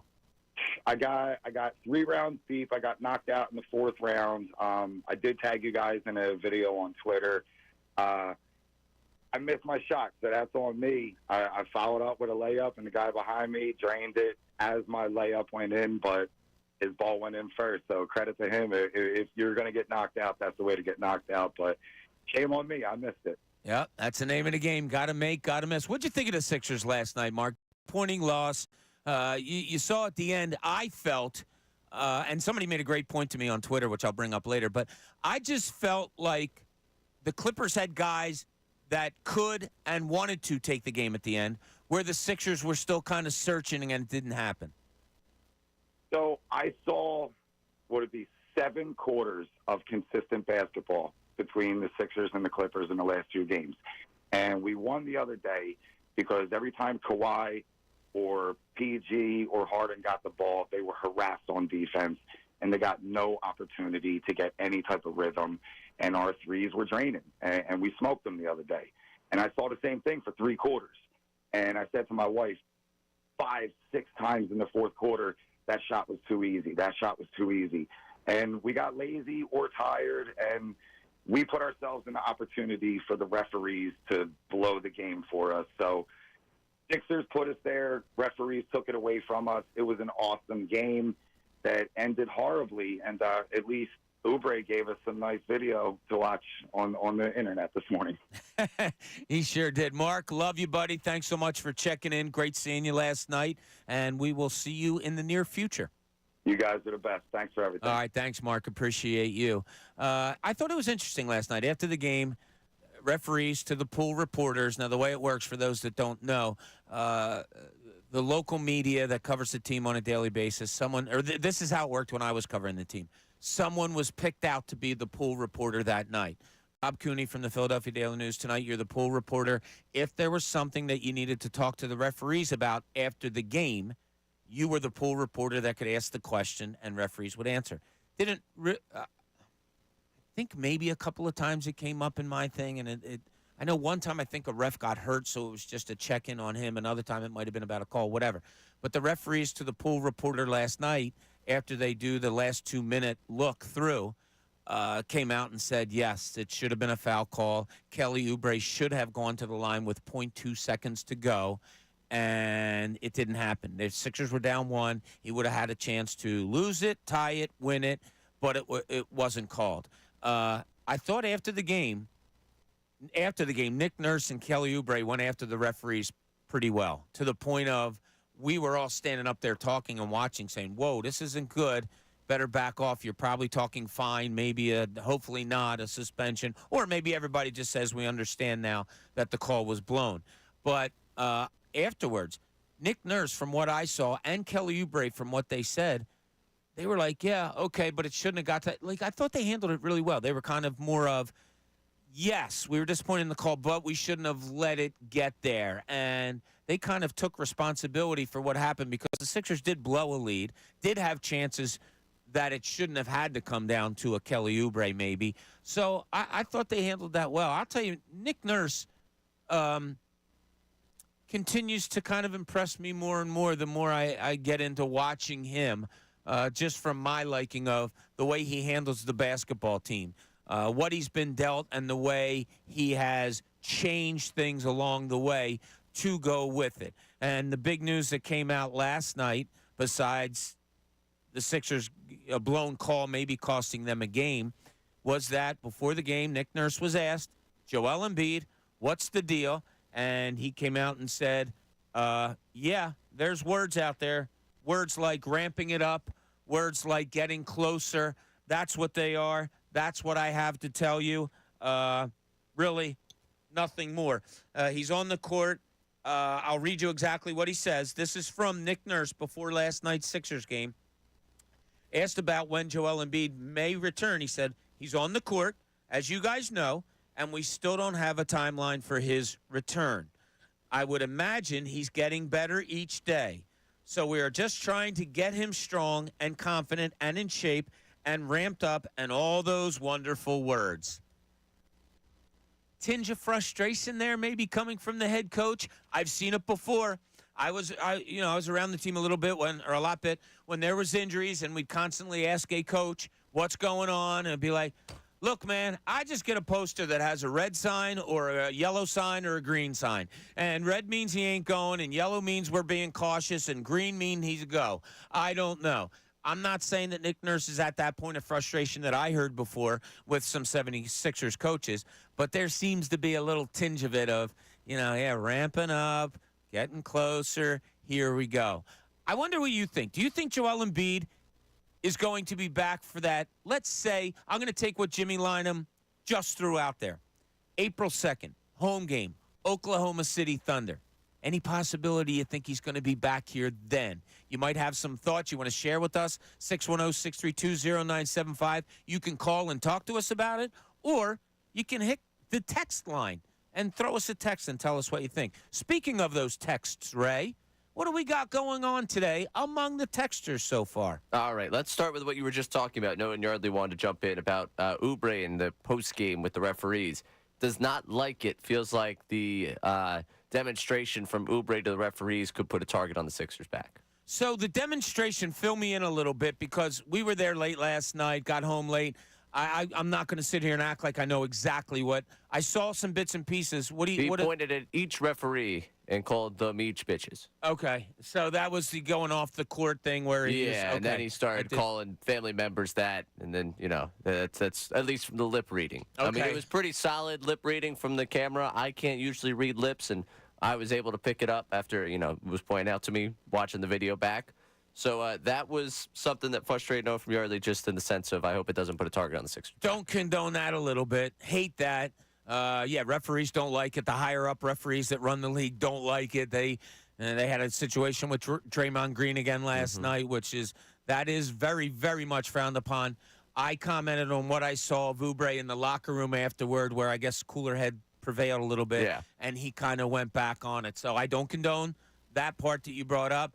I do like that as a cooler head prevailed later on, and he went on to say different things. What else we got? Shane in Philly wants to know, when Nurse knows Max is going to get double, why do they keep having him bring the ball up? And he's getting frustrated with him being trapped coming across half court and thinks there's a better role for him off ball. Well, I think that's more of a Maxey thing. Look, if I'm a player and I see a double coming, great. I get rid of the ball, and we have 4-on-3 from the top of the key on.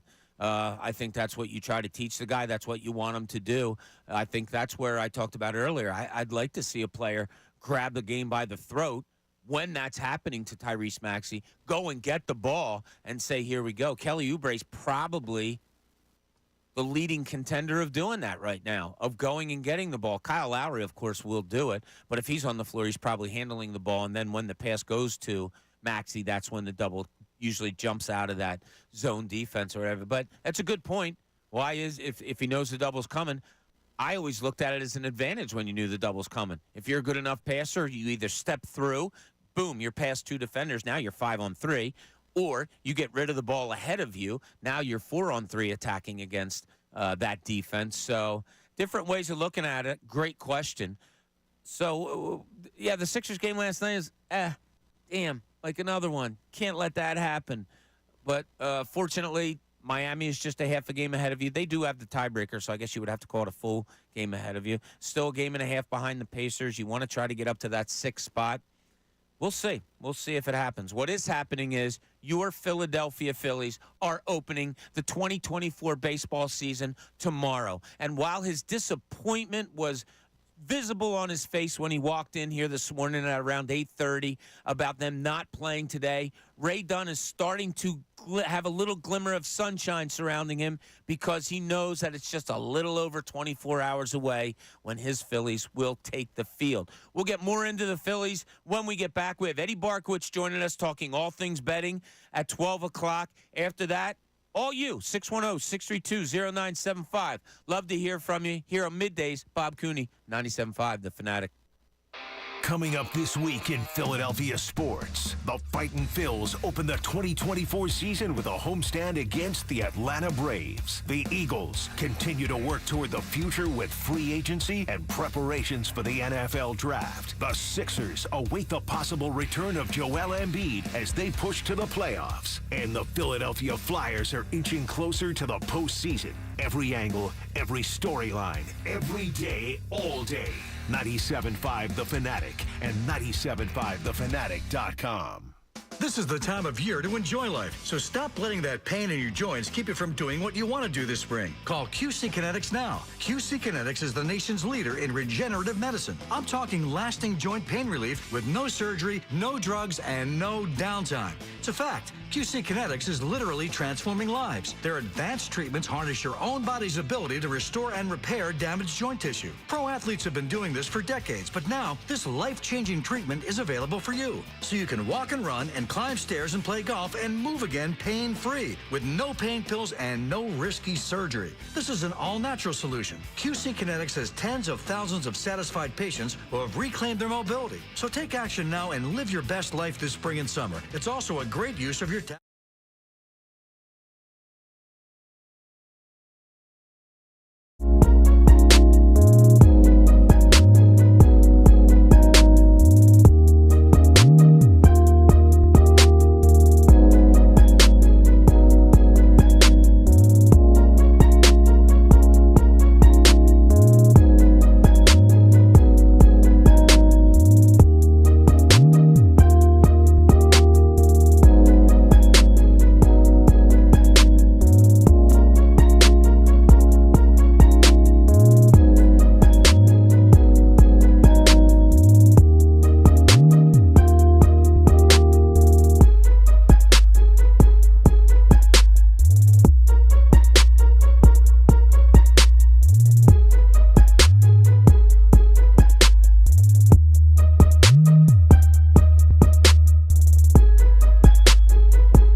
Thanks for joining us here.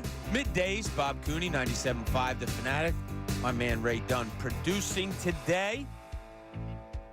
Great time had by all last night as we were at the Sixers game. Bad game. Good time with the knockout. You can see on social media how we all fared. Tom Alvord is your champion of 97.5 The Fanatic. Overall champion is Chase Thomas, Connor's brother. Great duel that they had at the end of last night. So good time had by all. Great job emceeing by Tyrone and John also. Right? Yeah, no, they did a great job. We're going to switch roles next year. Tyrone and I are going to be announcing. We're going to throw John into the fray because he's never played. Tyrone's played. I've played. We've been at the station. John's been at the station 3 years now. It's time. All right. Looking forward to it. He's got to get some shots up here. So we had Larry Bowa on earlier in the show talking about all things Phillies, and I wanted to get into a few more numbers. Because baseball is such a numbers game, and I love the prediction factor, and Ray and I did some numbers before as far as individual players and different things like that. I don't know if we ended yesterday's show, but it was towards the end of the show where I asked you, give me a number for total wins. Ray went 94. I went 97. So far today, we both predicted that the National League East winner will be, in a close one, the Atlanta Braves. I will ask you this question now, and I put it out there to everybody. 610-632-0975. Give us a call. Talk to us about Phillies, or you can text that number also. But if you want to, let's have a conversation about it. My next question out there. What is the Philadelphia Phillies playoff fate? Where do you have the Phillies season ending? Simple. Might be on Broad Street. We might be lining up on that curb in October, November, like we did in 2008 on that beautiful Halloween day. It was just glorious outside. And I brought down two of my kids, two of my boys, and we got seats right on the curb, right there. I guess we were on Market Street, and we got to see everything go past. And then we went out to lunch, and the city was abuzz Friday afternoon. It was awesome. Maybe that's where you figure the Phillies are going to end this year, carrying that trophy. Maybe you think, like 2 years ago, they fall just short, get to the series, but don't get it done. Or maybe you have it less than that. Possibly. Maybe you think they don't even get to the playoffs. I think everybody here believes 90 and above. 89.5, 90.5 seems to be the number that's out there in the betting world, and we'll talk to Eddie Barkowitz about that at 12, about how many wins the Phillies may accumulate this year. I didn't ask, somebody asked me, why didn't you ask Larry Bowa how many games they were going to win? Fair enough, but I don't like to put people that are part of the team, and Larry Bowa is an advisor on the team. I don't like to put predictions and stuff like that on them. So that's why I didn't ask that question for a couple people that asked me about that. Larry is very confident in this team. Funny that he said that the one little concern that he may have is that bullpen, when we just knew a couple days ago that MLB.com came out and said, nah, it's the best bullpen in baseball. But, Ray, I'll ask you, before I give my answer, what do you think the Phillies' playoff fate is this coming season? Bob? Oh, he's going to cry. You all right? They're doing it. I think they're going to do it. I really do. Wow. I really do. You know the magic number for the Phillies when it comes to winning World Series is 8, right? Mm-hmm. They won it in 1980. They won it in 2008. This is 2024. What does 2 + 2 + 4 equal? It's a great sign. Right? You really do. I really do. Seriously. Seriously. I look at this team, I look at this roster, and I've seen the way they've won in the postseason before. I've seen, again, last season, I think the magic was quickly vaporized against the Diamondbacks. You go up 2-0 in that series, you get back up 3-2, you came back, you should have won 1 of the 2. Legitimately, if I'm putting on, what they can do, I think they're built to win in the postseason like no other. I think the bullpen they've put together has a number of electric arms. They've gone from 4 years ago, the worst bullpen in baseball, to potentially having one of the premier bullpens in all of baseball. Their top 3 can go toe-to-toe with any other top 3 pitching staff in all of baseball. and you've got this billion-dollar lineup that even when you had Trey Turner bad for 4 months, even when you didn't have Bryce Harper in the lineup for a month and change last season and was coming off Tommy John, you were forced to put Schwarber in left field. Look at all the things that you've had to work against the last couple of years and look at where you've still ended up. I understand being the Philadelphian in us and also looking at what the Dodgers and looking at what the Braves did in the offseason. You could say, well, there could be cause for hesitation. Oh, I don't know. Are we there? We are there. We are there with any other team in baseball right now. So why not believe? And I think it's a climb. I think in normal sports,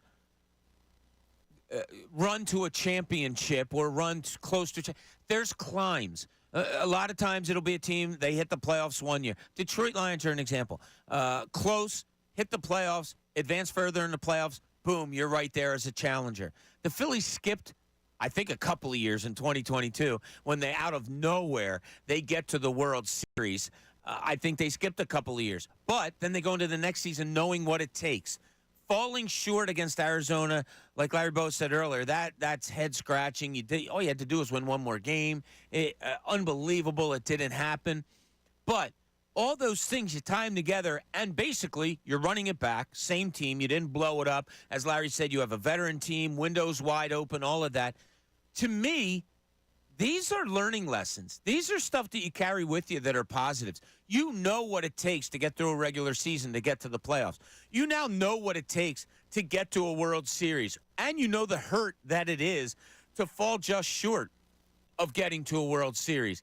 I think those are all such lessons learned that mentally, and baseball is such a mental game with 162 games, the grind of it all. I think they're in a really great spot that way also. Forget about the talent and all, which is obviously there. I think that is a big, big part of it. And now with Trey Turner having gone through it with these guys and your pitching staff settled in that, Zach Wheeler, Aaron Nola, your number one, number two, signed contracts that make them happy, that have them going. And Larry Bowa talked about it, about Trey Turner, not talking about the pitchers. He really thinks that his struggles in the infield last year were directly due to signing the big contract, the pressure that he may have felt coming here. I don't think Larry Bowa talks about that without any inside information. So all of that is settled. All of those things and so many more lead to what you think is going to be a better season for your Phillies this season. It all starts tomorrow, 3:05, Zach Wheeler, Spencer Strider, Phillies, Braves. Can't wait. Baseball leave. A lot of betting going on right now when it comes to baseball. Futures, current, whatever it may be, the insides of the betting world, we're going to discuss it. Eddie Barkowitz joins us at 12 o'clock. Stay with us. It's a great listen to what he has to tell you. This is Middays. Bob Cooney, 97.5 The Fanatic.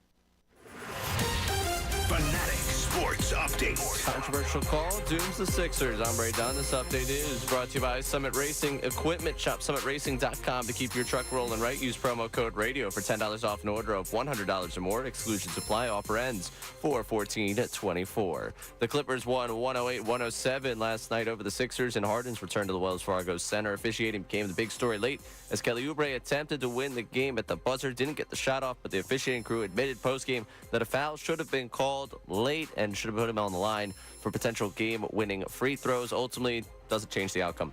And the 76ers are now game and a half out of the 6th seed. Elsewhere, James Harden made waves post-game as he answered hell no to whether he'd ever reconcile with Daryl Morey and also said no to if he's talked with Joel Embiid.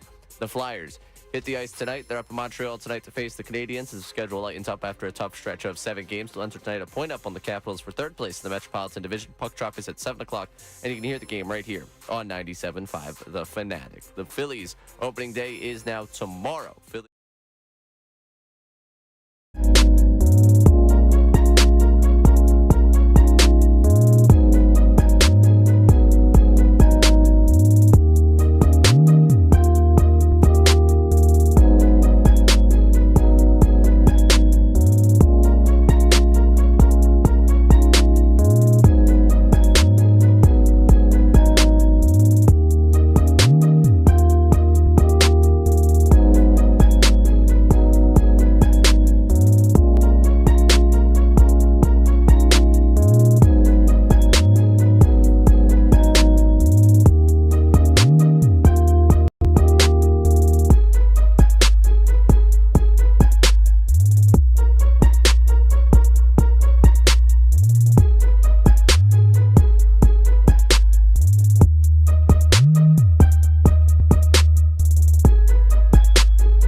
for joining us here, Ray. It's 12 o'clock. You know what that means.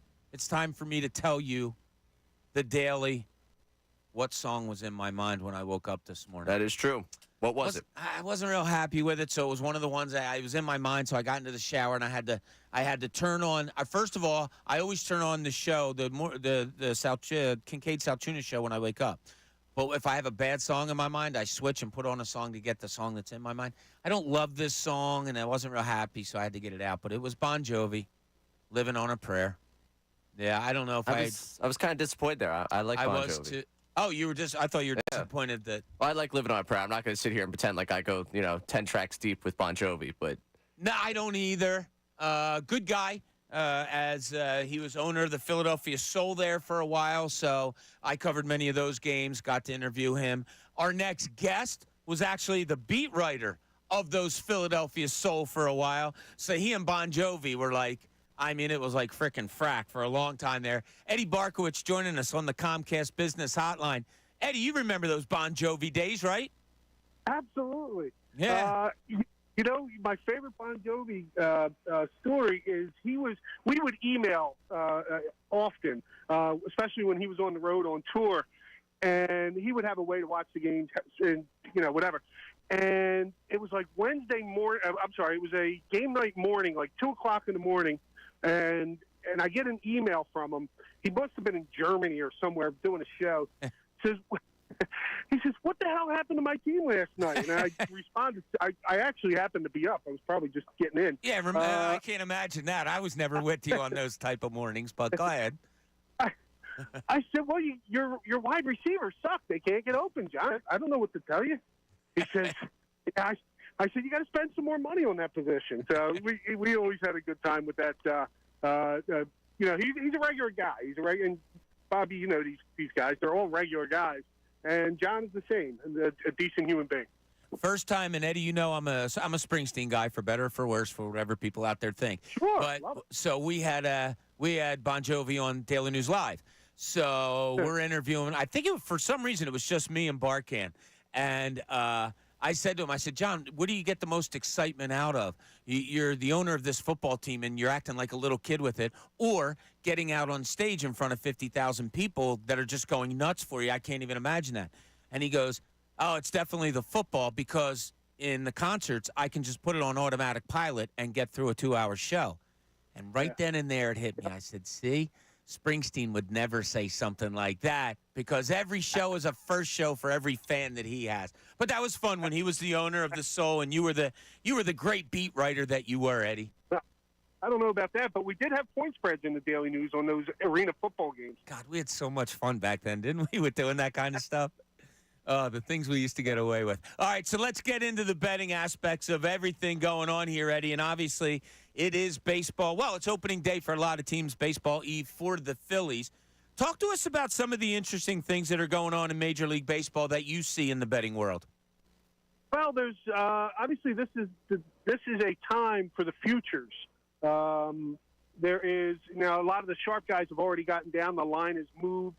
So for us amateurs, we're betting pizza money on some of these prop totals. But regardless of when you bet or how you bet, the professional guys will always tell you that if you're not shopping around, if you're not going around looking for the best line, then you're not wasting your money, but you're really penalizing yourself.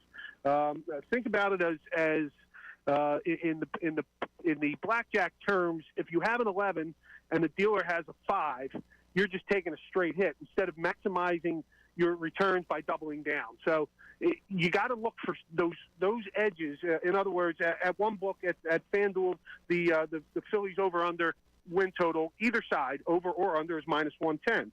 Well, if you like the over there, you go around to a couple other sports books, there might be a 105 out there. So, while it's only a couple nickels here or there, maybe $1 or so, long term, the pros will tell you shopping around is as important as anything else you'll do in your handicapping. So let me dive into that a little bit, Eddie. The -110 both ways of the Phillies over/under. That line is 89.5. That's right. Surprise you a little bit? Like, I'm not asking you where you're going to go, but to me that seems a little low. They won 90 last year, and I think this team's better. Yeah, well, and then you would pounce on the over. So instead of betting at BetMGM, which is minus 115, you would find a minus 105 out there, a minus 110. I'm right about 89.5. Frankly, I think that there is. I think there's value in maybe go if you're more ambitious. There are lines out there where you can bet them to win. It's almost like a teaser bet. You can bet them over 92.5 and increase the return. Right. Or if you're a little concerned about what's coming up after Wheeler and Nolan, you think it's going to be they're going to struggle to get to 89. You could tease that and get it down to 86 or 87. So there are different ways to handicap and to take advantage of what you think is going to happen. It's ultimately your money, so you don't necessarily just have to settle on 89.5. But if you're comfortable with the 89.5 that they're going to get to at least 90 wins, then make sure you get the best line. So on some of the other prop bets with the Phillies, you say you're looking long term. Are there some other ones that you like, or maybe some other ones that have meaning to you? Like, I love when you do this. You say, look at that. You know what that means more than just what meets the eye. Is there some interesting stories there as far as Phillies go in your eyes? I think so. I mean, there's no matter what team you look for. So Bob, instead of saying, all right, I am not as optimistic as you on this team winning 90 games. Okay.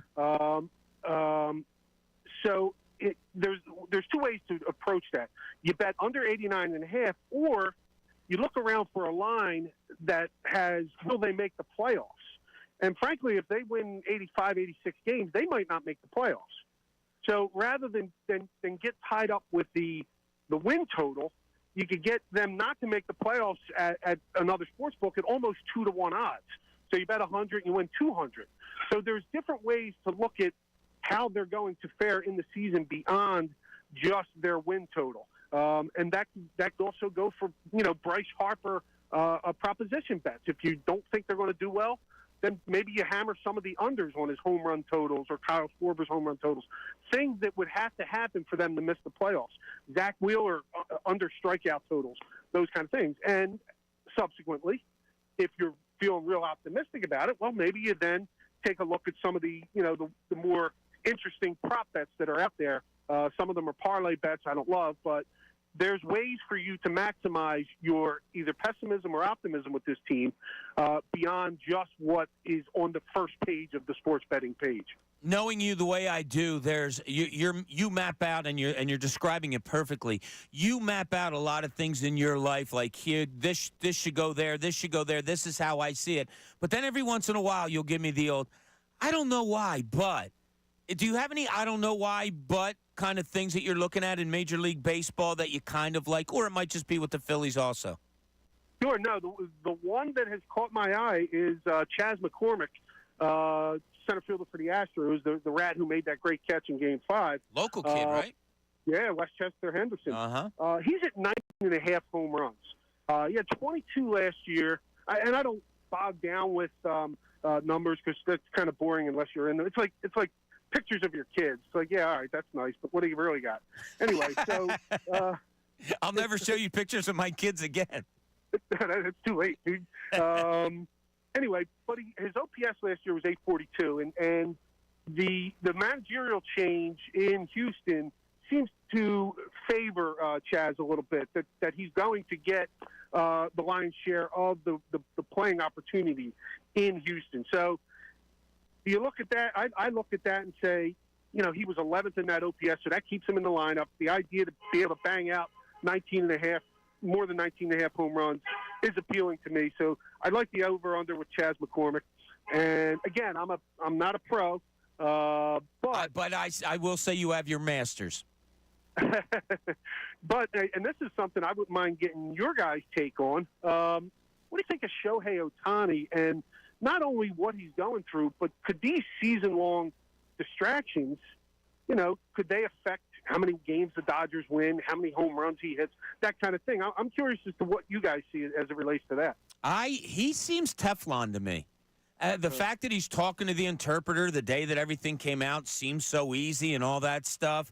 He seems like, before all this happened, kind of a model pro athlete, I thought, with the respectability that he has towards the game, towards other players. I don't know how deep this is. I don't know if this is all him. If it's all going to come out that he's in some serious trouble, then yeah, I wouldn't see how it doesn't affect the Dodgers. So it's something you got to keep a close eye on, right, Eddie? I think so, and know that in some of these markets, sports betting, most sports book operators, will adjust during the season. So even though the Phillies, they'll play tomorrow and they'll start off, they'll be 1-0. You can still get in on a lot of the markets on the, whether they win the division or whether they the win total. Now, if they start off 5-0, having swept the Braves, that win total that is 89.5. Well, that'll probably be 91.5, or it'll fluctuate as the season goes. So, to that end, Eddie, real quick, to that end, and tying it in with Ohtani, have you seen numbers changed on him since all this went down? I can't say for sure. I know that he's still being bet heavily. I talked to my one Vegas guy last week. I haven't checked on it recently. My guess is because Vegas tends to get a lot of Los Angeles action. Obviously, as we know, as the sports betting world knows, sports betting is illegal in California, and as everybody knows in the last week, that it's illegal in California. So there's a lot of transient traffic that happens from California, and the Nevada sports books, as a result, get a lot of Lakers action, and they get a lot of Dodgers action, and the public tends to bet the favorite, and the public tends to bet overs, generally, regardless of what the line is or the proposition is. So to finish this up, Eddie, is there any funky bets? People like to hear, like, oh, that's a cool number, and maybe throw a little something out there on that. Do you have any of those? Well, there is a goofy bet, and it's no hitters in baseball this year. So the line, I think it's at FanDuel, has a line of 4.5 no hitters, and it's plus money. So it's plus 136 to the over, minus 178 to the under. On how many no hitters you think will get thrown. It's similar to the coin toss in football. It's really impossible to handicap. Yeah. But are there ways? Is it does less mound visits? Does the timing aspect of things? With men on base, if a guy walks, could that lead to a hit? So I would lean toward the under because they're trying to sort of they're rushing the pitcher a little bit. But that's one thing I might put. That $50 you still owe me from fantasy football, I might take that and put that on the under. I don't owe you $50 from fantasy football. That's a fallacy. That's a fantasy in your mind. Oh, wait a minute. I owe you 50. All right. Yeah, whatever. All right, give me a Phillies. You sent me one Phillies one that has a high number on it, or high numbers on it, and it concerns some home run hitter, a certain leadoff home run hitter. So your Schwarber, refresh me, Bob. What was so he has a chance to hit his 300th this season. Right. So that's the key. So his number, his traditional over-under, his standard over-under is 39.5, and I believe he needs 40. So 44. What is it? 44 he needs to hit 300. And what's the odds? Yes is plus 500. No is minus 750. Right. So basically what you're doing is you're teasing up from the 39.5, which is minus 110 in most places. You're teasing up that he'll get over 44.5, over 43.5 at plus 5-1. That's essentially what that bet is. And again, that is another way to capitalize on your optimism if you are optimistic about the Phillies to go somewhere that Kyle Schwarber, he's hit 40 the last couple of years. Can he get to 44? If he does, you get 5-1 money. So it gives you a rooting interest for the year. Again, it's a piece of money bet, in my world. But for $20 to win, you're tying your money up again for 6 months.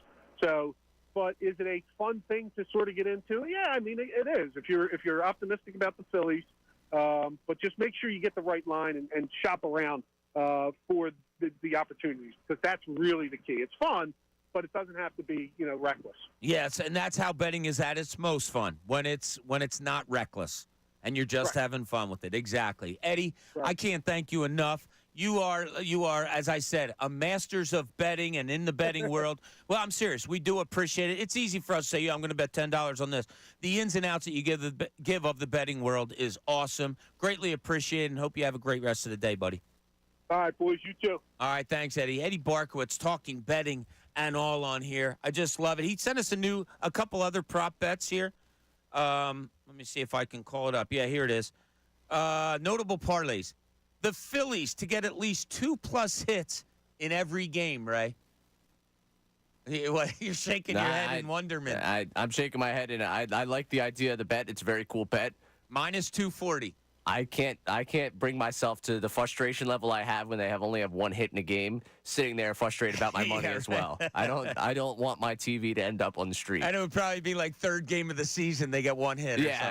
It happens this weekend, and immediately my feelings on this team have shifted in a very, very strong way. Bryce Harper, Kyle Schwarber, and Trey Turner each to hit 30+ home runs, plus 650. Turner, you better figure it out. I'd throw something down on that. Plus 650? I could consider it. Yeah, that's not bad. Aaron Nola to record 250+ strikeouts, and Zach Wheeler to record 200+ strikeouts, plus 1,800. I don't think there's any way Nola's going over 250. If those numbers were reversed, I'd kind of like that. I don't know. I'm not messing with that one. Phillies to win division and National League pennant, plus 1,400. We live in a world where I'm more certain of them winning the pennant than I am them winning the division, which is such a weird thing to say. Yeah, a lot of fun stuff here. I do love, and it is cool that the legalization of betting in most states has allowed us to do this, to get where we are, to have more fun with sports than we have. Now we're getting some throwback on our YouTube page. There might have been a number wrong, saying that Schwarber needs 54, not 44, to reach 300. So, okay, we'll check into that. That might have been a wrong number. We apologize for that. But baseball, to me, it's funny. Football is obviously the big betting thing. It's an event once a week. You pick one game out of the weekend, or if you want to do multiple, you kind of know that event. You probably know those teams better because it's a weekly basis type of thing where everything's all in, as opposed to baseball. Lineups change, starting pitchers, where's your reliever, who's playing, who's not. Baseball's a tough betting game to me. And it was funny when we were younger and maybe betting wasn't legalized yet, I always felt like people, and I don't say this anyway, people that bet on baseball in my circles, I'd always be like, wow, I can't get to that degree of betting. I'll bet a football game, I'll do a pool, I'll do something like that, but I can't get to the degree of betting baseball, which is played every day. But if there's a game to be bet on, baseball's probably it with all the numbers that are out there, and I love numbers. Oh, yeah. Yeah, I'll be honest with you. Sitting down today, I imagine that there'll be something I get my eye fixated on by the time that we get to first pitch tomorrow with the Phillies, and probably something not at all Phillies related today as I sit down on my couch. Only imagine. Now, listen, we had a real busy 11 o'clock hour because we had to switch some things. Larry Bowa joined us, and I failed to tell you, but I need to tell you right now that the 11 a.m. hour was brought to you by Golden Nugget Jewelers, where Philly gets engaged. When we get back, we'll look a little deeper into that Sixers loss last night. Not something we want to harp on because it is what it is, but something that I want to look into a little bit more. Plus, a lot more numbers with these Philadelphia Phillies. And I had a little talk with Colin Newby, who likes to, he's kind of like a picker. Like, he walks around, and he's like, yo, why did you say this? Or why did you say that? And don't say this. So, like, he brought something up to me, and I've swung him in my direction. Much different from the island I was on when I said Hassan Reddick could still be coming here weeks ago. And now everybody's like, oh, yeah, me too. I thought that too. No, you didn't. Nobody thought it. I was on an island. Well, Colin Newby disagreed with me on something, and now he's joining me in. It concerns a Flyers coach. That's right, John Tortorella. All that and more when we get back here. Middays, Bob Cooney, 97.5 The Fanatic. Fanatic Sports Update. Sixers lose late. I'm Ray Dunn. This update is brought to you by Summit Racing Equipment. Shop summitracing.com to keep your truck rolling right. Use promo code RADIO for $10 off an order of $100 or more.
Mike from Philly saying that Mike saying that Bon Jovi 10 times better than Bruce Springsteen.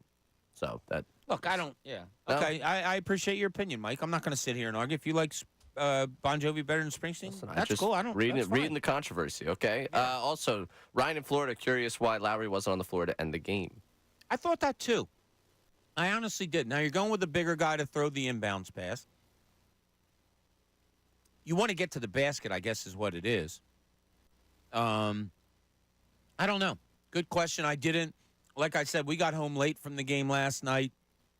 I kind of did the show prep last night and stuff like that, and then got up and came right in today. I didn't see all the post-game comments. I'll try to look that through, but that's a good point.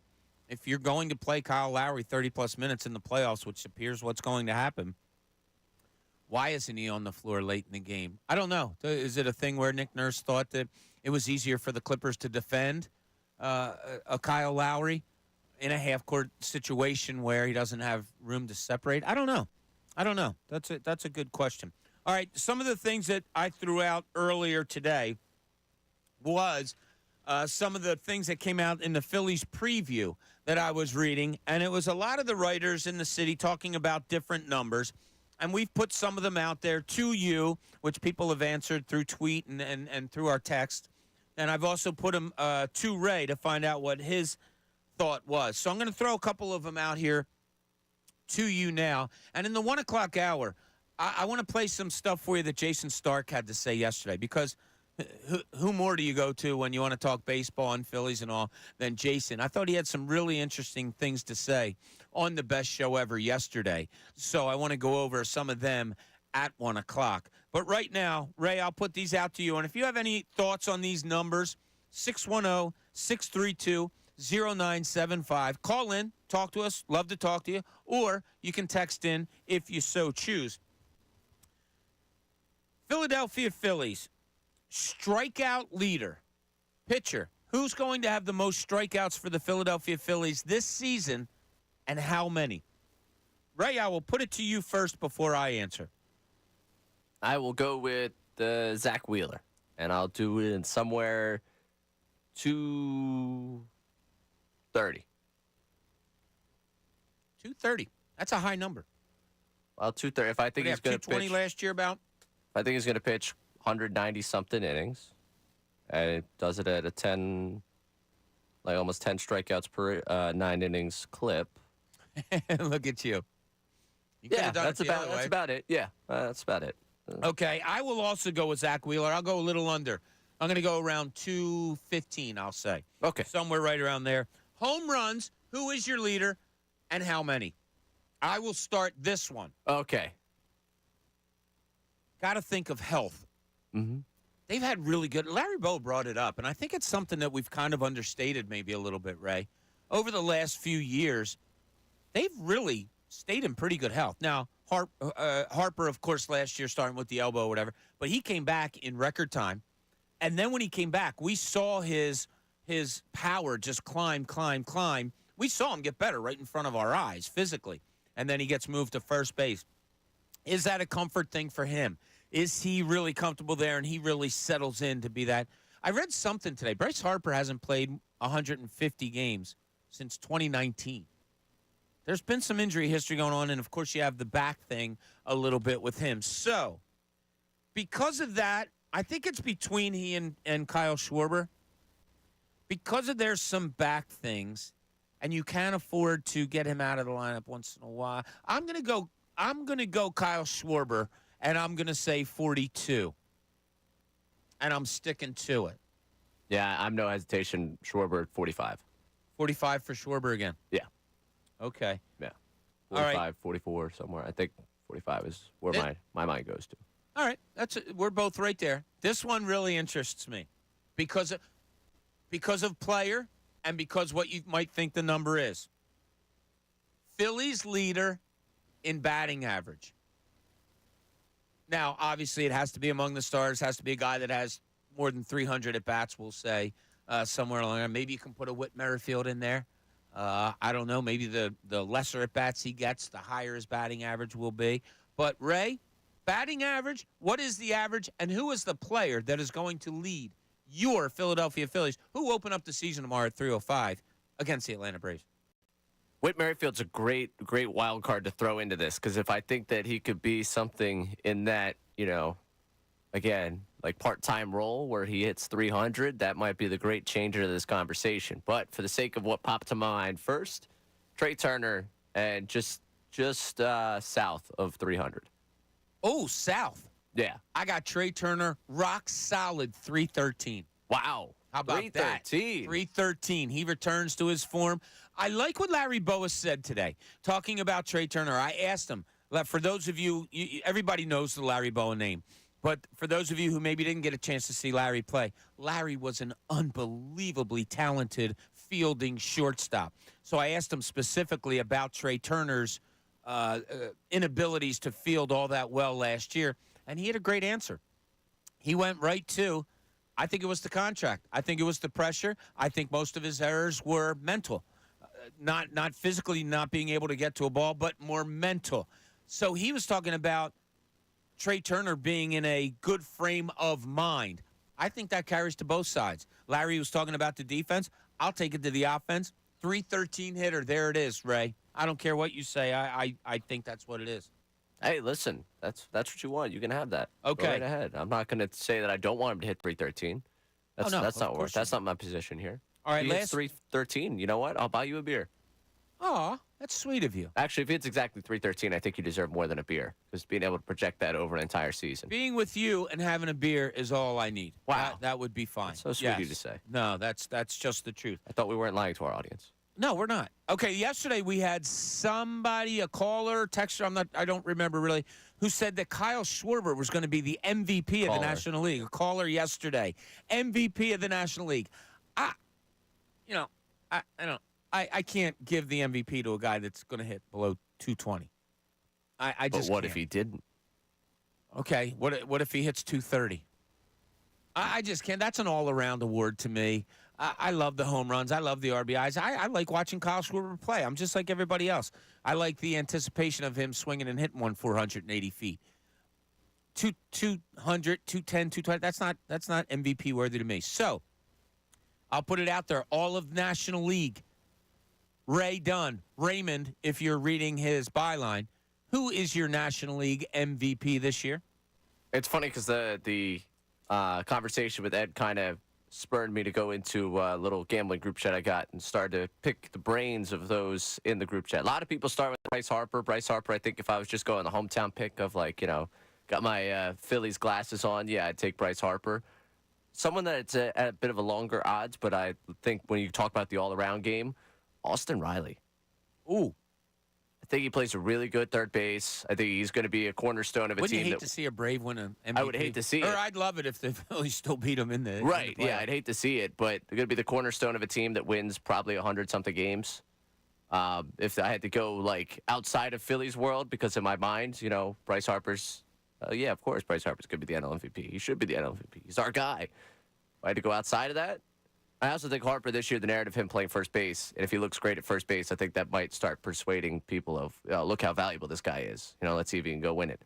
But outside of that, obviously Acuna is going to be a name that people go to. So to not give you some of the chalk answers, someone down the line, Riley might be a down the line name for me. We talk about comfort level with Trey Turner, which Larry Bro brought up earlier in the show. You have to equate that also to Bryce Harper then. I came back from injury last year. That's hard. Learning a new position. Remember the first game he played? First play that he made, I believe, at first base, jumping over the railing? And everybody's like, oh, my God, what the hell are you doing? But that's just who he is, and that's what kind of an athlete he is. So comfort level there also is going to lead to a big year with Bryce Harper. I think the popular pick among people is probably Mookie Betts. So that makes me say the Dodgers are going to win a lot of games. Just like you said with Acuna, a team that's going to, and Austin Riley, team that's going to win a lot of games, and if you're a cornerstone, you have to be considered. Does Freddie Freeman have one in him? He's got a great lineup around him. Just might be that guy that goes for, 300, 32, 115. One of those guys you're like, man, he just did it all year. That's kind of a dark horse that I had. If I had to put money down, I guess it would be either Betts or Harper. I think Harper might be in for that year. And I don't think you can go bad on either side of it. We have some more numbers that I have for you when it comes to the Phillies, because these were surprising. Projected numbers for some of the Philadelphia Phillies for this season. If I read them to you and you hear them, I think you're going to say, wow, are they in for the kind of season, meaning the Phillies, that we anticipate, because these numbers seem a little bit down. We'll look at that. We're going to listen to what Jason Stark had to say on the best show ever yesterday and get some reaction to that. And we'll hear from you, 610-632-0975. Text us at that line or give us a call. Love to hear from you. Love to talk anything you want to talk about Philly sports. This is Middays. Bob Cooney, 97.5, The Fanatic. Eagles owner Jeffrey Lurie. With Saquon, the value of a running back is, it's not even the word of the title running back. You have to be a great passing attack running back as well. You heard him live from the owners' meetings on the best show ever. Is it better to pay Saquon that kind of money or a player at a different position? That's a decision. And how we led the way there, and I felt that Saquon was the right way to spend that money.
little smiley faces of this station, one of those faces that you love to see every day, brings a smile to everybody's face. We love it as I'm folding my paper here. That's right, people. I'm still a paper person.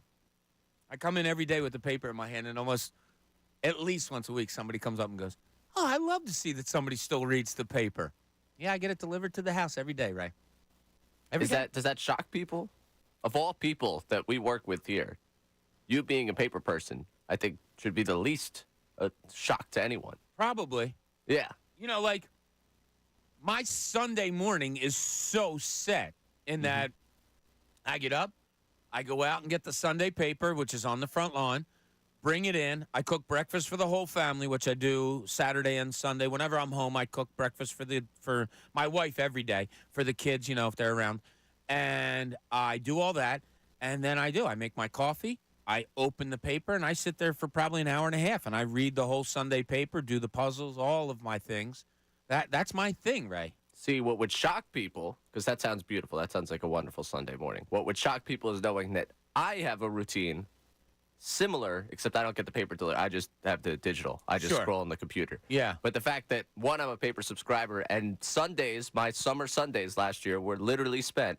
I walked down the street, went to my favorite coffee shop, went and got some crumb cake from another shop down the corner from there, came back up, opened up the paper on the computer, and just that's how I spent my Sunday morning. Attaboy. Yeah. Yeah, and in the summertime, I have a routine where get up, feed everybody. I go outside. I water all the flowers that are outside. I'm the flower waterer of the family. I love to do it. Take the dog out. Take my coffee out. Go water the flowers, and then if it's warm summer day, I'll go grab the paper and my coffee and sit out by the pool and read my paper out there. Yeah. Very nice. Yes. So just a little insight as to what we like here. Yeah, I'm still a paper guy. Love it. Love looking at it. Love reading it. I'm still in a group text with a lot of the guys that I used to work at the Daily News. The most talented and hardworking people in the world. I'll give you a little backside to this. For those listening, I think I may have told Ray this the other day. So when I got this gig, I called Eddie Barkowitz, or he might have got in touch with me, and we had talked about this before, about having him on and talking betting things, right? So Eddie has all these things in mind and everything, and not downplaying. And I'm like, yeah, cool, dude. If you can come on for 15, 20 minutes, that's great. Love to have you once a week. So when we worked at the Daily News, we prided ourselves on doing the most and the best work that we could. We were a smaller paper at this time, but competing against the biggest in the country as far as national awards and paper, and still kicking ass doing it. That was the people I worked with. That's the work ethic that was kind of instilled because I watched these people do that, learned how to do it. I did it. We all did it. It's who we were. I compared the Daily News Sports Department to The Sopranos, and they had a line in The Sopranos that said, once you're in, you're never out. The Daily News Sports Department, once you were in, you didn't want to get out. And it was rare that anybody left. A few people did, but not many did. But the work ethic was unbelievable. So Eddie, we decided, yeah, let's do this thing. He called me on Tuesday of this week. He's like, yo, I got some things here. I want to send them to you and Ray. See what you think or whatever. I said, look, dude, don't go overboard. You're doing us a favor, all that. He goes, no. I love doing it. I'm doing it. He goes, plus I want to write a little something for your website. I want to do. I'm like, are you kidding me? And I said to him, I said, he's like, what are you talking about? That's what we do. I was like, damn right we are. And that's why I love having you. You can hear the energy that Eddie has doing the betting stuff, the homework that he puts into it. All fantastic stuff. Here's some stuff that I want to throw at everybody now. Scott Lauber and Alex Coffey, they have a Meet the 2024 Phillies section in today with predictions, questions, all of those type of things. So they break out every player by position or every player starter, all that stuff. Maybe it's alphabetical order. I don't know. But it gives the age, the position, where they bat, where they throw, contract status, all great stuff. At the end of it, they have a stats projection from Zips DC. Are you familiar with this, Ray? Yes. Go ahead. Explain what Zips DC is, if you can. It's one of the wild formulas used that I believe it's Fangraphs uses this one specifically to try and project players' output based on a lot of factors much smarter than me. I don't think there's many factors much smarter than we you. had this conversation pre-show. I'm willing to bet that there are. I will give you an example of what's going on, and we are going to dive into this as well as what Jason Stark had to say yesterday at the 1 o'clock hour. But let me just give you one example of many of Zips DC and what their projection is for these Phillies players. Give me a player. Give me a starting player, Ray, and I will give you the Zips DC and see what your reaction is. Brandon Marsh. Brandon Marsh. Let's go to Brandon Marsh. You picked somebody that's kind of down in the order and is on my page here. Okay, here we go. Brandon Marsh. Prediction, 248 batting average. Prediction, 12 home runs, 66 RBI. Where do you stand with that? I'm not shocked, given that I think they're looking at the batting average of balls in play last year and saying, well, regression candidate for him. I think maybe they're projecting also that he faces more left-handed pitchers. Yeah, it's probably that also. Like, how would he hold up against a full season? Because I imagine they're projecting him a 162, so they're taking a look at those factors. Yeah, that's probably checks out for what I would expect from the computer projecting him. Oh, okay. All right, yeah. 248 seems a little low for me, for my liking. So that you picked actually an even keel one. You picked one that out of all the players, and we're going to do this exercise when we get back. Ray's going to give me a player. I'll tell you what the Zips DC says of predictions for these players, because I think it's going to surprise you a little bit. No, I think it's going to surprise you a lot. We'll have that, some more Phillies talk. We're going to also listen to what Jason Stark had to say on the best show ever yesterday. Some really great stuff from him. And then we'll take your calls. Uncle Frank waiting on the line. We'll get to him. All your texts at 610-632-0975. All that and more in the last hour here. Midday shows. Bob Cooney, 97.5 The Fanatic. Fanatic Sports Update. Sixers lose late. I'm Ray Dunn. This update is brought to you by Summit Racing Equipment Shop. SummitRacing.com to keep your truck rolling right. Use promo code RADIO for $10 off an order of $100 or more. Exclusions apply. Offer ends 4/14/24. The Clippers won 108-107, and James Harden's returned to the Wells. To win the game at the buzzer, and the officiating crew admitted post-game that a foul should have been called.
975thefanatic.com. This is Philadelphia's sports station for breaking news. Now, more with Bob Cooney, 97.5 The Fanatic and 97.5thefanatic.com. Welcome back. 1 o'clock hour. Got to tell you that the 12 o'clock hour, it was brought to you by Service Heating and Air Conditioning. Get 0% financing for 72 months and $500 rebate when you purchase a complete heating and cooling system from Service First. Learn more at servicefirsthvac.com. All right, before we get into these numbers, because I think they're a little bit surprising to you, we'll see what you have to think about it. I want to get into a couple of things. One, Jason Stark was on the best show ever yesterday. Larry Bowa was on today. But first, I want to go to what Jason said yesterday. And he started off by talking about Bryce Harper and what a healthy Bryce Harper may not only mean to this Philadelphia Phillies team, but what it may mean to the rest of the National League. The real Bryce didn't show up until August. And if you look at that Bryce, the Bryce that they got the last third of the season, and think to yourself, what if they got to 6 months of that guy? That's MVP Bryce. You know, that was like if you prorate those numbers, we'd be looking at a 49 or 50 homer season, like an 1,100 OPS, and just monster production.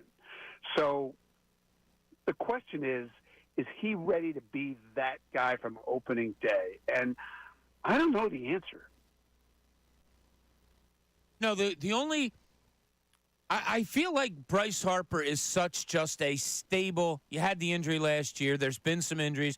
As I said, he hasn't played more than 150 games since 2019.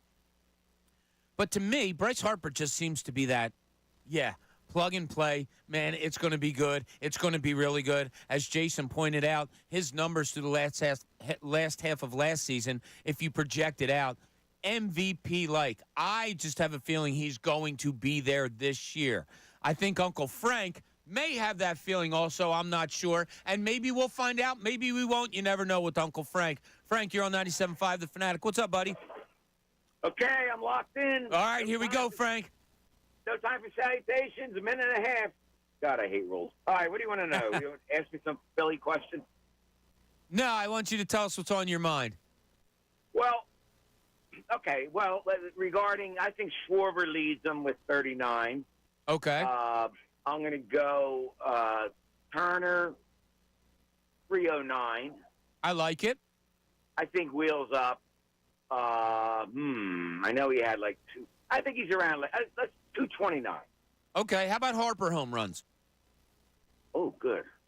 Healthy Harper, 32. Who leads the team in home runs? Schwarber. How many? 39.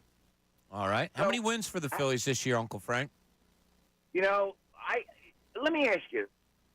You cringe? I mean, everybody's so high on them. It concerns me a little. 95. All right. I have 97. You have 95.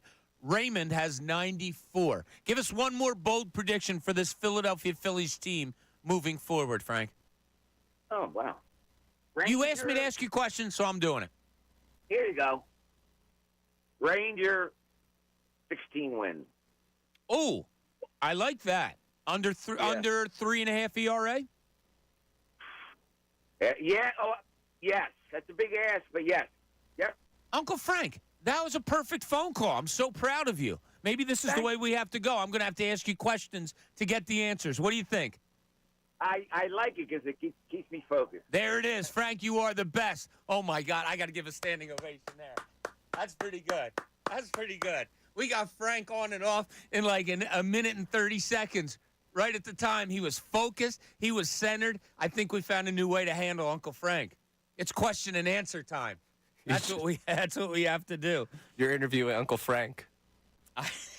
He calls and he goes, all right, what do you want to know? Fire away. I'm like, that's not This is Uncle Frank's show. It's not really how it works, but for Uncle Frank, we'll do anything. No question about that. All right, with Jason Stark, another thing that he brought up yesterday that I wanted to get to was him talking about the pitching rotation and how good, including Ranger Suarez, It just may be. I do think there's a scenario where this is possibly the best rotation in baseball. And Zach Wheeler was great. He's always great. He doesn't think he was that great. He thinks that he's got another level that he can get to that he never got to last year until maybe the postseason. Aaron Nola knows he can be better, should be better. I think he will be better. Looked really good to me in spring training. Has figured out the clock. Has figured out that he can control the running game better, not sacrifice stuff, which is a big fear that he always had. And then, I used the word commitment to describe Trey Turner. I thought I saw it in Ranger this spring, too. It's a big moment in time for Ranger Suarez. He has the potential to be one of the best left-handed pitchers in the sport, but he's only done that in flashes of a few weeks here, a month there. He's committed himself, I think, to 6 months of being that guy. How many teams have a 1, 2, 3 with the potential to be as good, as dominant as those three guys?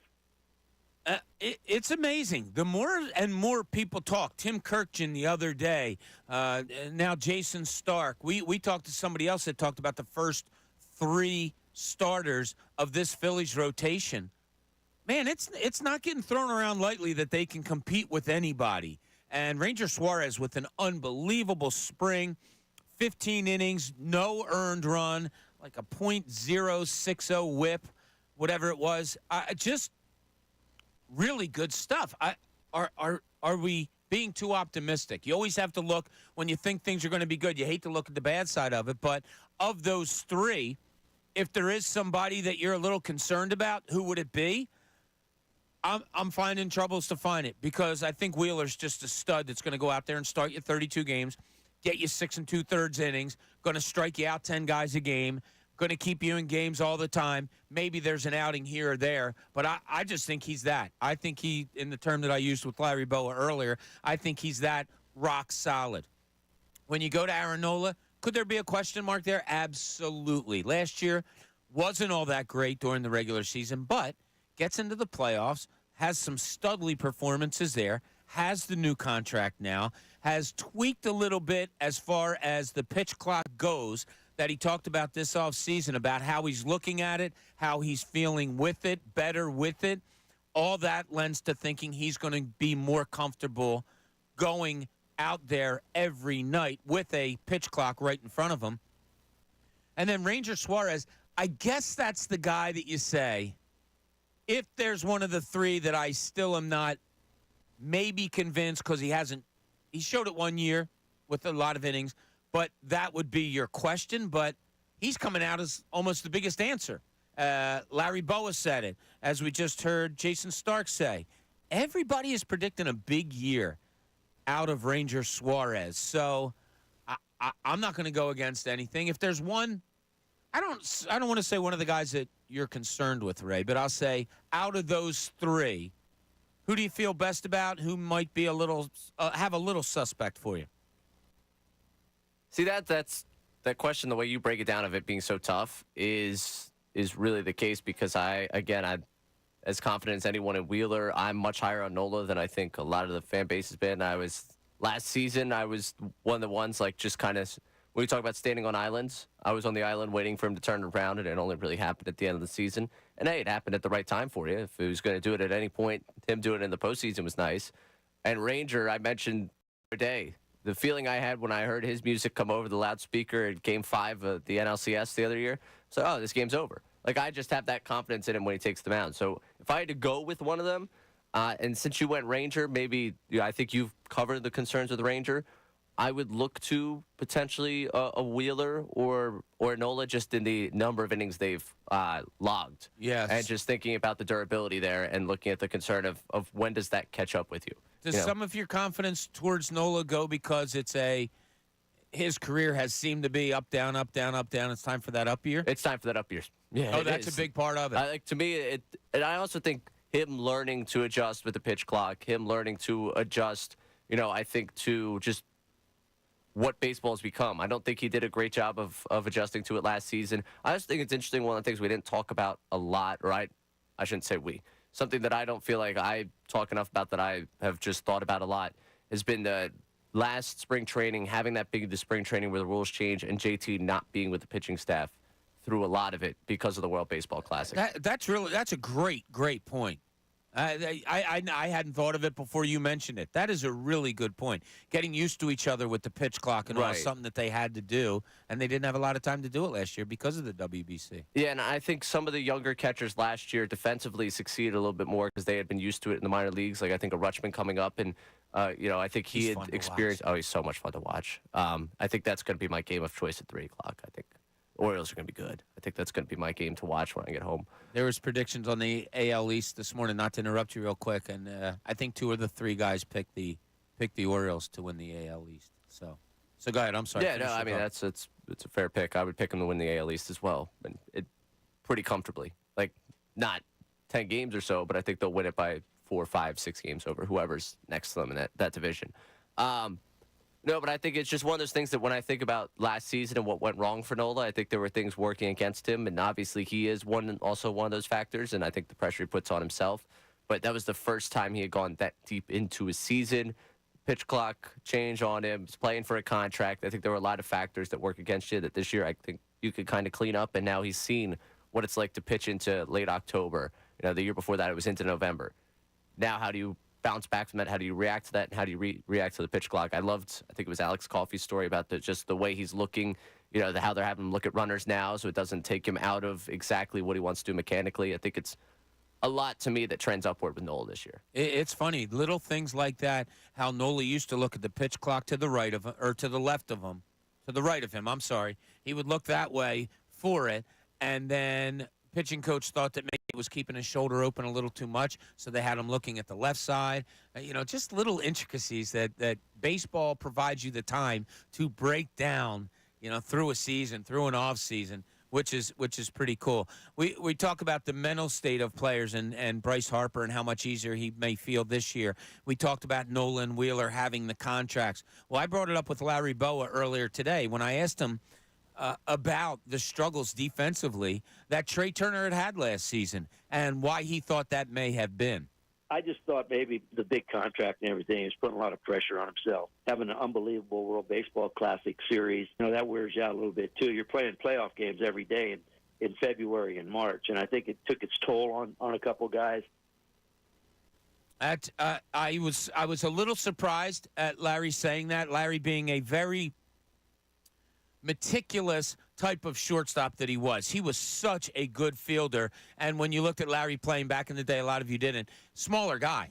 Smaller guy. He had to get to the ball before, and be in position to throw in order to, I don't want to say overcome his body size, but it's kind of true. I was surprised that he went there, that it was more the mental aspect than the physical aspect. I was glad to hear it because, as I've had this argument before, I think I'm not worried about Trey Turner in the field. I think he's physically gifted enough to get the balls that he needs to get to. I did. A couple times last year, I saw him come up and throw, and it was like, what are you doing? Plenty of time. It didn't seem like you were thinking about the throw. It didn't seem the concentration level was there.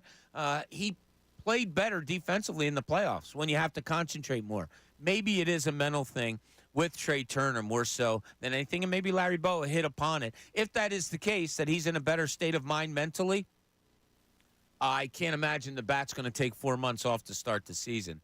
I look at him, I said it before, he's going to lead the Phillies 3-13, Raymond.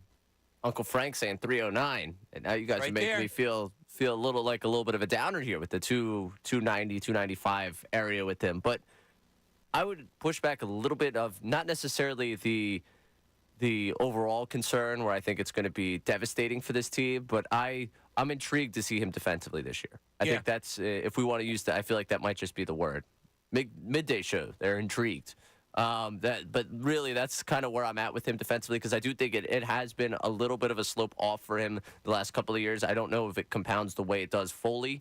Like last season where it was as bad, the errors are up like that regard. Like you start to wow, what's going on with him in the field? I don't think it craters to that point, but I'm not going to sit here and tell you I think we're getting like Gold Glove Trey Turner. I think it's going to be, I don't think he is going to be in the upper echelon of defensive shortstops. I think he'll make the flashy plays because he's been capable of doing them, but I don't know if necessarily day in, day out I can expect him to be a top-tier defensive shortstop. in the Top league. tier, not after you were the worst. Right. Last Okay. year, I top think tier, above no. average even. I think average is probably where I'm like swinging at right now. Okay, I don't think he's going to cost you games there at all, or much, if at all.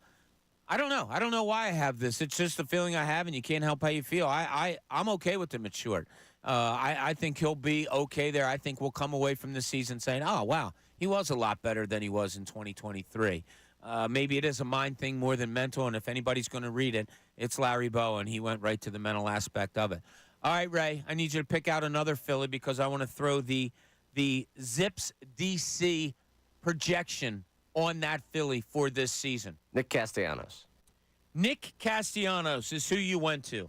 Contract, he's in the third year of a 5-year, $100 million contract.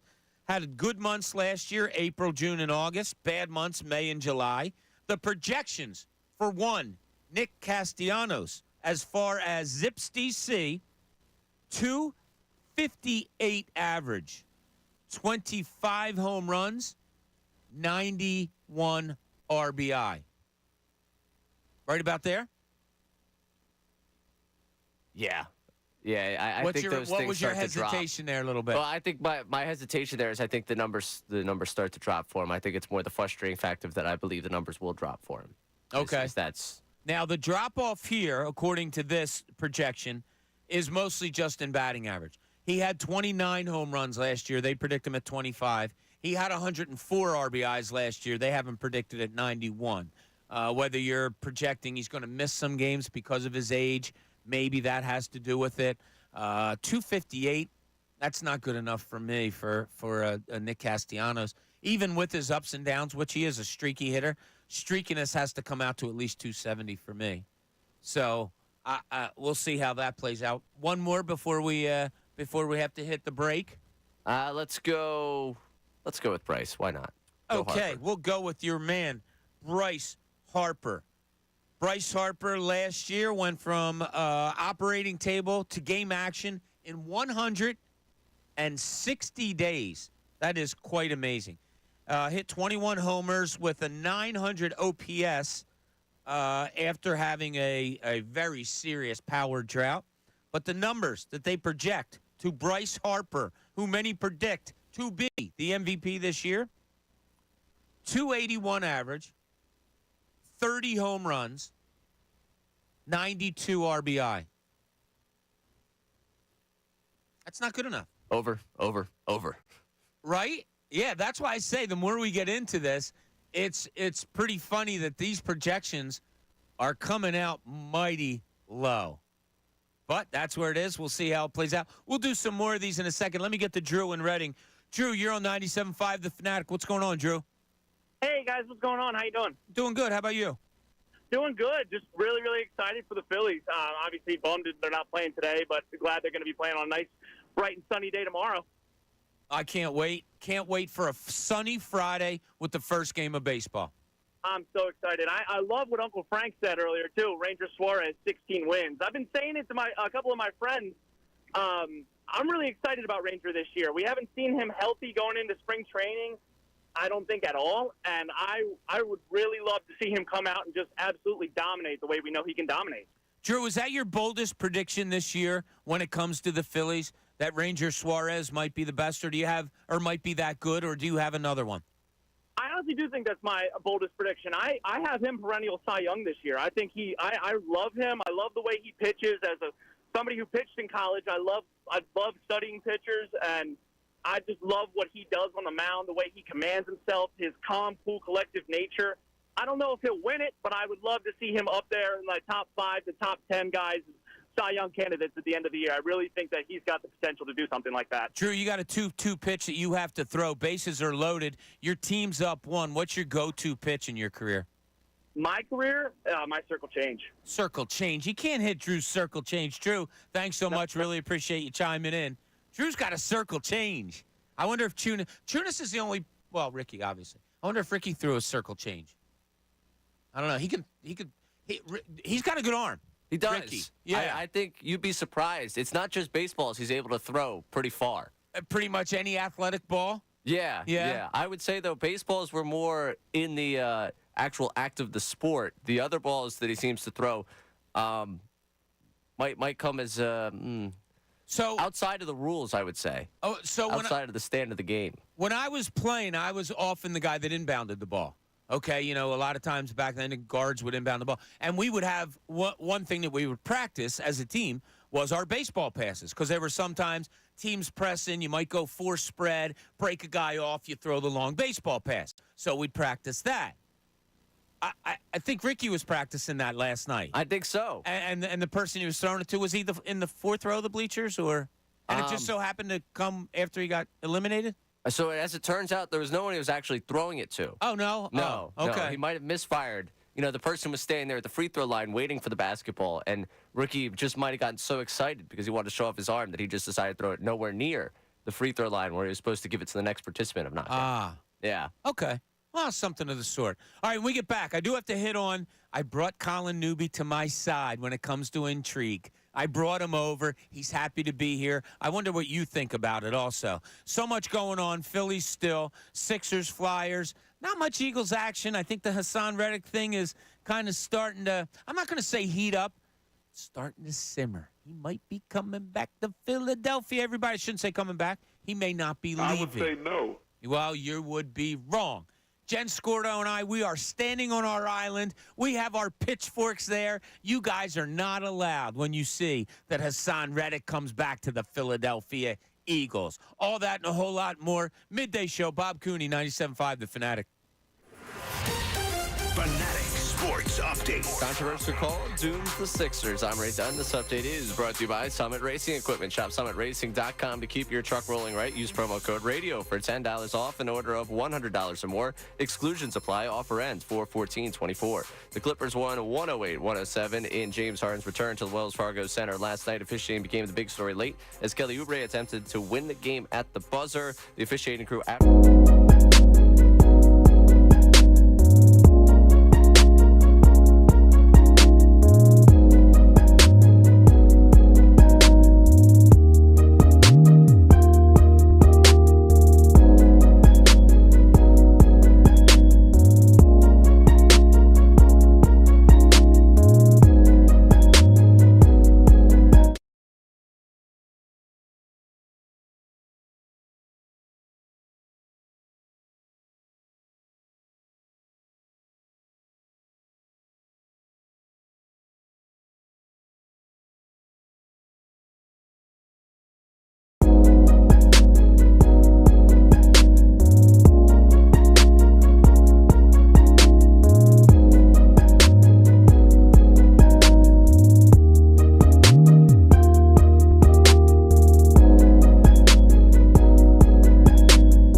I played your interview with Jimmy Lynam again. Okay. That was a really great interview. Oh, Jimmy's the man, isn't he? It pumped my tires a little bit, Bob, because I saw. So you and Jimmy Lynam both feel like there's a puncher's chance anyway if the Sixers draw Boston, right? Why not? Yeah, well, I saw them play twice last week. I never realized, Bob, on your opinion on it. I wasn't familiar enough. I didn't know Porzingis was that kind of a game-changing rim protect. I mean, defensively, what they did against Milwaukee because of him, like you couldn't score inside. I didn't realize he was that kind of guy. Yeah, they've made that a concept. It's funny you say that because there's only a couple weeks ago, Dom, that I read a story about how they've really made a concentrated effort to have him do that. That's what Boston does. They get things out of players that you don't expect them to. And, Dom, this is going through our whole lifetime. That you don't expect them to. You see players go there, and they just become fundamentally sound players. Yeah, I if you and Jimmy both think they got a chance, that pumps me. Because the last thing I want to see at the end of this thing is another loss to Boston. We never want to see that, yeah. Real quick, Dom, what's your lineup comments? Okay, so if they move Schwarber down, I don't know if they will or not. I think if they put him after Castellanos, I think Turner, Stott, and Bryce Harper all can score 100 runs this year. Oh. That's what I think. Oh, not bad. Thanks, Dom. Appreciate it. Hope you're feeling good, buddy. Well, first of all, it's almost a non-talking point because Schwarber is not going anywhere besides the one-hole hitter. Am I right there? For now, yeah, it seems that's the case. I don't even think it's for now. I don't. I think it's not going to change. I almost wish that Rob Thompson would come out and say it so that we don't have to even fancy having that argument anymore. I just don't think it's going to happen. Maybe he likes it. Have we ever considered that Rob Thompson enjoys the debate? Well, enjoys the debate. I thought you were going to say maybe he likes it, Schwarber being in the leadoff. Well, no. obviously I think we've considered that. I think that we've considered he likes the leadoff hitter. I think he might just like messing with us. Rob Thompson might just actually enjoy the fodder. He might actually be all about this debate. And he might that's why he drops low. Well, Turner was brought in here to lead off. Or, I see Bryson Stott as a guy that could potentially lead off. I think he likes it. Yeah? I think he enjoys the debate. I think Rob Thompson right now is pulling a fast one at all of us. And he wants all of us to continue to debate this to no end. And he's just going to keep rolling Schwarber out there. David Murphy had a column about Rob Thompson today, and he had a great line in it. And he said, I am not kidding you when I say I come in here every day and I pinch myself.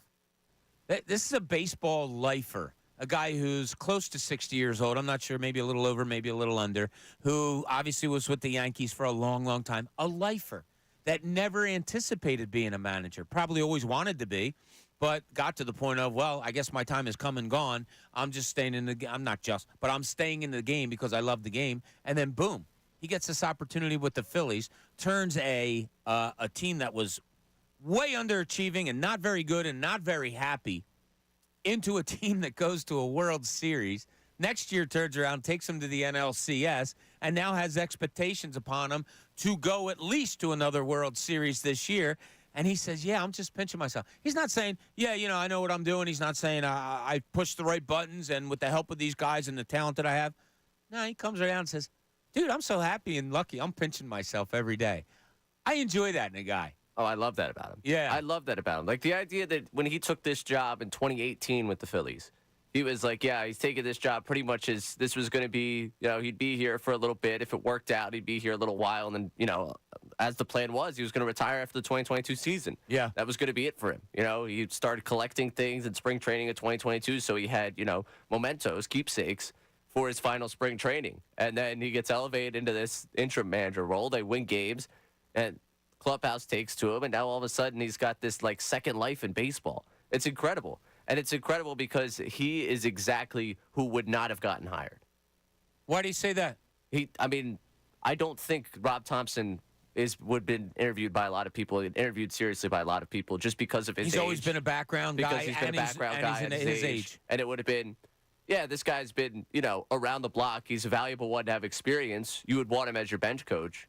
You'd want him as someone maybe around your organization. But would you have given him a shot? I think a lot of new age minds in Major League Baseball would have looked at Rob Thompson as this is someone nice to have at our disposal, not the guy to lead it. The safe guy that maybe if you had to, in a certain situation, you might go to. And maybe that's exactly how the Phillies viewed him. I don't know. Maybe when they got rid of Joe Girardi, they were like, God, Girardi's not getting it done. You know, Rob's a good guy, safe guy, was with the Yankees for a while. Let's take a look at him for the rest of the year. Look at when he was hired. He was hired here on Kapler's staff. Right. Like, think about Gabe Kapler and think about Rob Thompson. You know, think about the hire. Like, think about the hire of Gabe Kapler and having Rob Thompson there. Rob Thompson is the ultimate in baseball's entire life. I think it was a line, I want to say it was Rosenthal or it was Stark leading the last postseason where they called the Phillies the Feelies because they're one of the teams that actually go with feel, you know, like in terms of situations. And how much you can go with feel nowadays with the way things are predetermined going into a game is up for debate, all those things. I understand that. But Rob Thompson, I don't think we appreciate just how crazy this story is, the fact that it worked out, because I don't know if Rob Thompson even believes Rob Thompson would have gotten an interview in today's age of baseball to be a manager, especially at his age at this point. So to give you some behind-the-scenes look here, we've done it a lot today with Knockout. We're not going to do that anymore. But a couple behind-the-scenes stuff. I brought up Colin Newby before. Colin has a special interest in the Flyers, does a lot of writing for us on the Flyers. I said before, one time I came out, I was talking about how much John Tortorella intrigues me, my exact words. I walk out of the studio, and he gives me the old, why do you like John Tortorella? And I said, whoa. You need to listen. I said he intrigues me. And we had great conversation back and forth, and have done so about John Tortorella. Colin just came over to me, and he said, Bob, let me ask you something. Why do you think this? And, we go back and forth, and he goes, you know what? You're right. I'm intrigued by Tortorella. So it's cool. It's not a like. It's not a hate. Maybe it's somewhere in between. Maybe you like some of the stuff. Maybe you don't like. But it's intriguing to me. And everything that he does make me wonder if there's a major plan here. I don't know. So that's one thing. The other behind-the-scene type of thing, what is this Matt Menarick bold prediction that you have written on our board here, Ray? Matt Menarick. Stats, we call him. Stats Menarick. Loves his stats. Loves his stats. Yes. Loves his Bryson Stott as well. He does. Believes that Stott's going to win the batting title. Ooh.